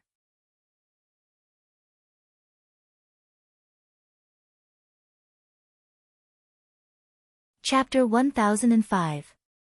In fact, she was rewarded for her efforts. Because of her singing, more and more people liked her, followed her, and supported her. She brought home trophies after trophies, which also announced that she was getting closer to her goal. But in the end, all of this was burned down because of a big fire. After the accident, Lian Nam went on a hunger strike, cut her wrists, and even tried to jump down from a tall building, but she was stopped. After many failed attempts to commit suicide, Leah Nam looked at her crying mother in despair, and her father who had aged a lot overnight, even his back was hunched. She suddenly realized that her parents had spent so much effort to pull her back from the gates of hell. They didn't want her to give up on herself so easily and die without knowing why. Since then, Leah Nam didn't try to commit suicide. Her body survived, but her soul died in the fire. But now, she suddenly realized that maybe her soul didn't die, but was sealed in a corner of her body, waiting for someone to save it and wake it up. If Su Yiyen could really do what she said just now and let her sing again. Even if she couldn't return to the stage because of her injuries, she would treat her as her second parent and do everything she could for her. Su Yiyen heard her words and couldn't help but laugh. Why would I want your life? Your life was given to you by your parents, whether it was in the past or now. The reason why I'm willing to help you is because I want to give Auntie Song some face, and also because you look a little pitiful. To be honest, my man's life was almost ruined because of an accident. Looking at you makes me feel a little sympathetic. Su Yiyen sighed. Sigh, I can't help it. Whenever I encounter something related to him, my heart softens easily. Leah Nam. Did she just eat a mouthful of dog food without warning? Pfft. Leah Nam was silent for a moment, and then she revealed a rare smile. But because of the injuries on her face, this smile looked more or less scary. However, Su Yiyen could still feel that the person in front of him, who had been tense ever since he entered the room, had relaxed a little at this moment. In the past 2 to 3 years, although Leah Nam did not come into contact with many people, he was very sensitive to the emotions and gazes of the people around him because of his physical condition. Especially the doctors who were hired by her parents to treat her. They looked at her with pity, sympathy, and pity. 1 or 2 of them even thought that they hid the disgust in their eyes well. In their eyes, he was a porcelain doll that they could not do anything to and could not afford to offend. He might break with a touch, and if he broke, they would not be able to pay for it. Therefore, be it sympathy or disgust, most of these people treated her very carefully. No one was like Su Yiyen. There was no fear or disgust in her eyes when she looked at him. It was as if she was just an ordinary patient who needed treatment and did not need any special treatment. Even if there was a little bit of sympathy, he would be frank and honest. There was no need to beat around the bush, for fear that a wrong choice of words would stimulate her sensitive nerves.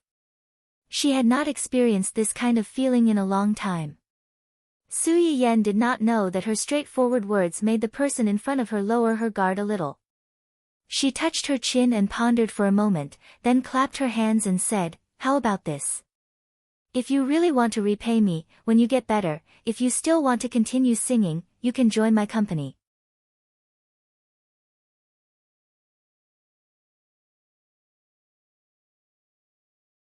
Chapter 1006. As soon as Su Yiyen said this, the room fell silent. The 2 of them stared at each other for a long time. Su Yiyen mistakenly thought that the other party was unwilling and realized that her words were a bit abrupt.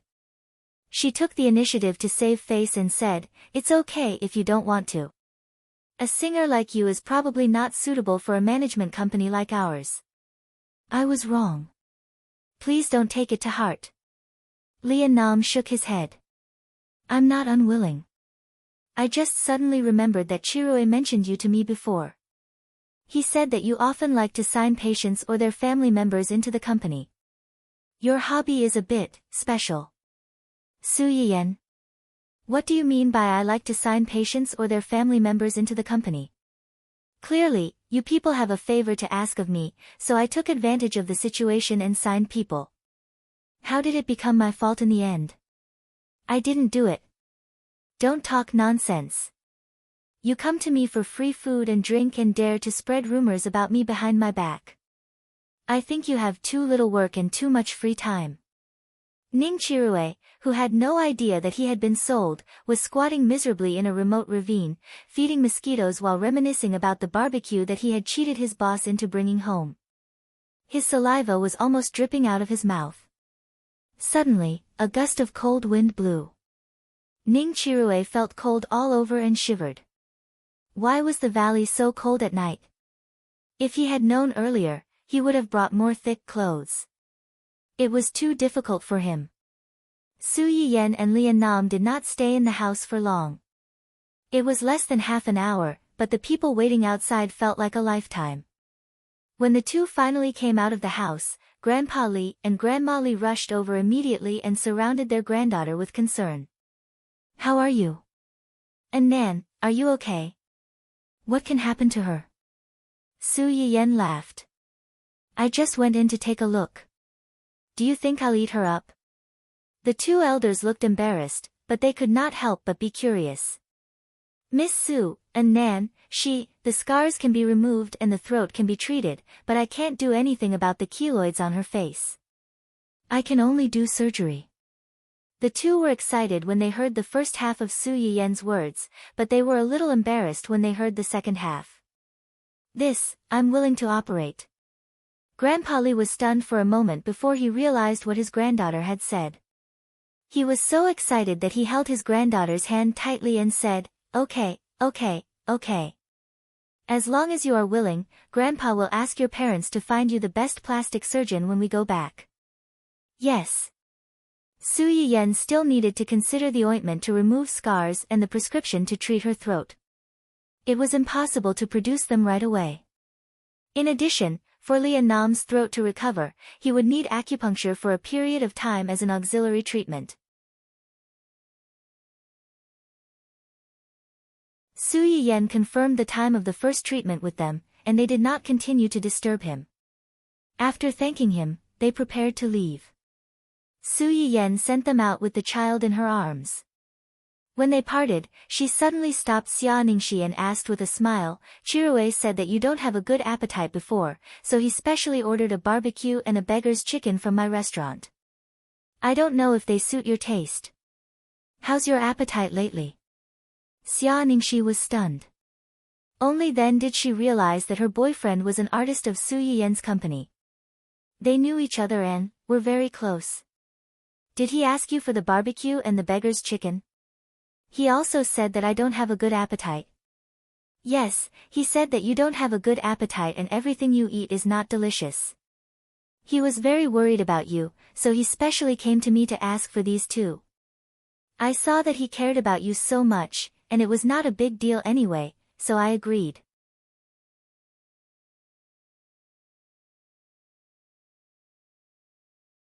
Chapter 1007. The expression on Xia Ningxi's face suddenly froze, and it took a while for her to find her voice. So, he already knew that you were the host? Probably. Even if he didn't notice it before, after the barbecue last time, he took the initiative to ask her for food. No matter how slow he was, he should have noticed it. Su Yiyen did not dwell on this topic. He looked up and asked Xia Ningxi, didn't he tell you? Tell her what? Tell her that he knew that her boss was the host, and that she had always admired the host and wanted to meet her. But for so long, he had never thought of telling her the identity of the host? Or tell her that this bastard used her name to swindle and deceive her. After he was done, he even lied to her that he had spent a lot of effort to buy those things from the host's store to share with her, and that she was so touched that she didn't want it anymore. When she thought of someone who knew the truth but chose not to say it, deliberately watching her make a fool of herself, Xia Ningxi was so angry that she wanted to grind her teeth on the spot.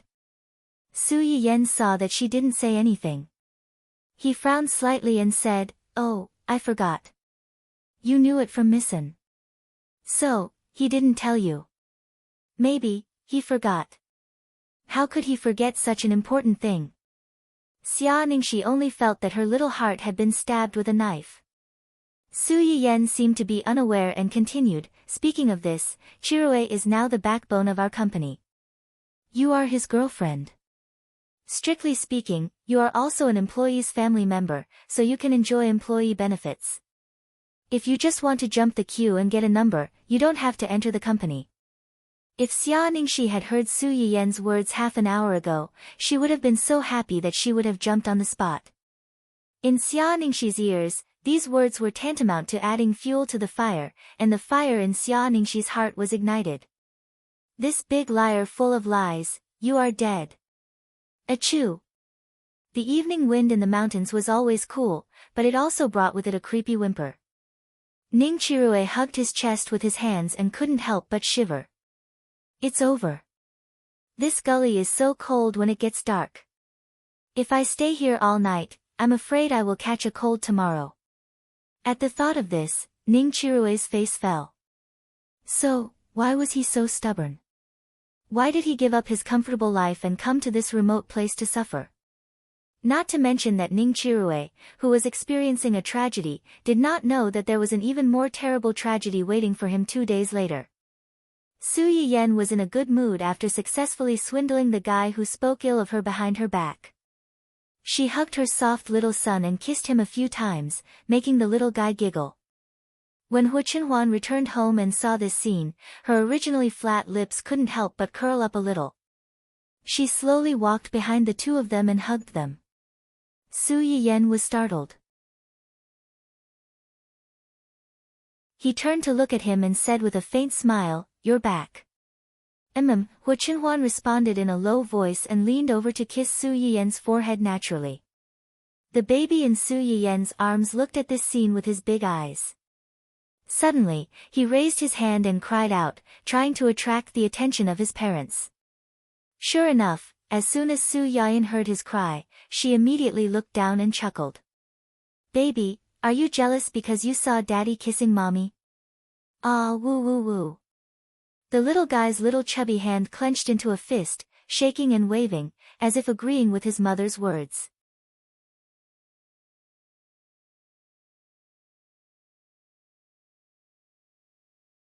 Chapter 1008. A smile flashed across Su Yiyen's eyes.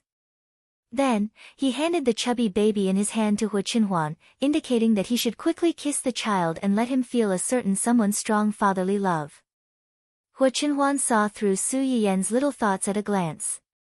Although he looked helpless, he still followed Su Yiyen's instructions and lowered his head to kiss the little guy. The little guy was stunned for a moment after being kissed. He raised his hand and slapped Hu Chenhuan's face. Although it was called a slap, the child's strength was only that much. When the slap landed on Hu Chenhuan's face, it didn't hurt or itch. It was more like a slap. Hu Chenhuan, on the other hand, was stunned by this small amount of strength. He looked at the audacious brat in surprise. Ha ha ha. Su Yiyen couldn't help but laugh when he saw this scene. He hugged his little son and rubbed against him. In a low voice, he lectured, "Baby, you can't hit Daddy. If you continue like this, Daddy will get angry. Mommy will also get angry." As Su Yiyen spoke, he deliberately lowered his face to scare the little guy. The little guy rolled his big eyes, as if he had sensed Su Yiyen's emotions. He quickly reached out his little chubby hand to support Su Yiyen's face and wiped the saliva off her face. Su Yiyen really didn't expect his son to be so skilled at kissing and acting like a spoiled child at such a young age. He was defeated on the spot. He hugged the baby and kissed him fiercely. When Hu Chenhuan saw this, he frowned with some jealousy. He leaned over and wanted to kiss Su Yiyen to show off his strength to this little guy who dared to compete with him for favor. Unexpectedly, just as he leaned over, the little chubby hand came as expected and slapped him in the face. It was a little strength, but it was incomparably firm and pushed him away. The two adults were stunned by the little guy's sudden slap. After a long time, they burst into laughter. "Baby, do you not want Daddy to kiss Mommy?" "But Mommy belongs to Daddy. Daddy has the right to kiss Mommy. What should we do?" Compared to Su Yiyen's good-natured teasing, Hu Chenhuan was much more direct. He directly reached out and poked the little fellow's head, and said in an especially cold and merciless manner, "Little bastard, if you want a wife when you grow up, go and find one yourself. You want to compete with me? You're still a dozen years too early." As soon as Hu Chenhuan's words came out, not only the little fellow, but even Su Yiyen, the person who was being fought over, was stunned. A few seconds later, the little guy seemed to have understood the provocation from his own father. His little mouth twitched, and he used his greatest trump card and burst into tears. His cries were so loud that his face turned red. His cries reached every corner of the building, causing Uncle Zhang and the others downstairs to run over to see what was going on. After learning the ins and outs of the matter, everyone unanimously cast condemning gazes at Hu Qinhuan. Hu Qinhuan, who inexplicably felt that he was being isolated. This little bastard was indeed born to be his nemesis. Once the little fellow started crying, no one could coax him. In the end, he was tired from crying and fell asleep in Su Yiyen's arms, feeling wronged, and was carried away by the nanny. Before leaving, the nanny even looked at Hu Qinhuan with a particularly rebellious and condemning gaze. Hu Qinhuan, who felt that he had taken the blame, as soon as the little fellow left, Su Yiyen finally focused his attention back on Hu Qinhuan. He said in annoyance and amusement, "You're really too much. Why are you being so serious with a child? You've made him cry." Hu Qinhuan was already full of pent-up anger. When he heard Su Yiyen's words, he snorted in disdain. However, he didn't let go of Su Yiyen's hands, and instead tightened his grip.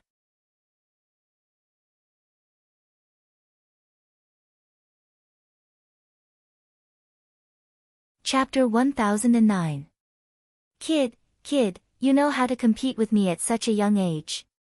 I don't know how lawless you will be when you grow up. After Hu Qinhuan finished speaking, she rested her chin on Su Yiyen's shoulder and imitated the little guy's pitiful behavior. You still blame me? Forget about the others. Didn't you see that the little bastard didn't let me kiss you just now? Don't call him a little bastard.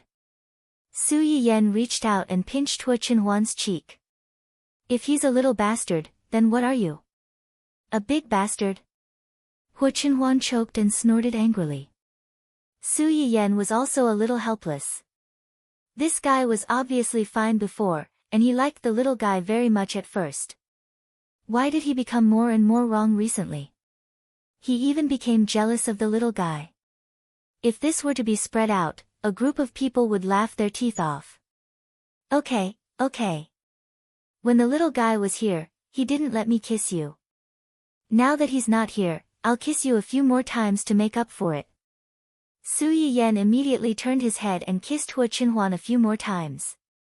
Hu Qinhuan's expression became better. Although he was still a little depressed that his wife chose his son first between his son and himself, which made him a little uncomfortable, at least he didn't hate her as much as before. Su Yiyen, who had just coaxed the little baby, now had to coax the big baby. He felt a little tired. Taking advantage of Hu Qinhuan's stupor from his kiss, he quickly changed the topic. Speaking of which, Auntie Song and the others came to visit us for a while just now. Auntie Song. Hu Qinhuan frowned. What did they come for? Su Yiyen briefly explained the matter. Hu Qinhuan immediately grasped the key point.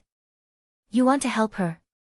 To be precise, I want to help those young people who have been treated unfairly because of their scars. When Su Yiyen said this, his eyes were fixed on Hu Qinhuan. If I remember correctly, you also have a few scars on your body. The car accident that year had destroyed Hu Qinhuan's legs. One could imagine how serious it was. Other than the internal injuries on his legs, Hu Qinhuan's body was still covered with many external injuries from the car accident back then. Hu Qinhuan was stunned. She grabbed Su Yiyen's hand that was touching her body. She took a deep breath and said hoarsely, "It's just some small scars. It's not a big deal." Su Yiyen's hand was grabbed by Wei Xiaobao, so he did not make any more trouble. However, he did not agree with what Wei Xiaobao said, "That's because your scars are all on your body. Moreover, they are relatively scattered, there is no large area connected together. If you cover them with your clothes, you won't see them. If it's on the face, arm, or calf, there will be 1 or 2 large injuries. Other things aside, girls definitely won't dare to casually wear short sleeves or miniskirts. Men tend to be more mindful of their words." I reckon they wouldn't dare to casually wear short shirts and shorts, let alone swim. When Hua Qinhuan heard what he said, the main point was a little off. If these scars were on my face back then, would you still like me? Su Yiyan pondered for a moment. That's hard to say. 1 or 2 small scars are fine. If it's a big scar, maybe. Hua Qinhuan's eyes were slightly cold. Maybe what? Maybe I won't be able to fall in love with you at first sight. Hua Qinhuan could not help laughing. So, you fell in love with me at first sight because of my face? Otherwise? Who doesn't fall in love with your face at first sight? As Su Yiyan said, he touched Hua Qinhuan's face in a particularly frivolous way. Doesn't this also indirectly show that your face is handsome and has the capital to fall in love with you at first sight? You're tuning in to the Blissful Bookshelf YouTube channel. We're so grateful for your support, and don't forget to subscribe to join us on this incredible journey through captivating stories. Your generosity through donations truly makes a world of difference, as it's the primary source of revenue that allows me to expand and enhance this channel for you. Thank you from the bottom of my heart for being a part of this adventure.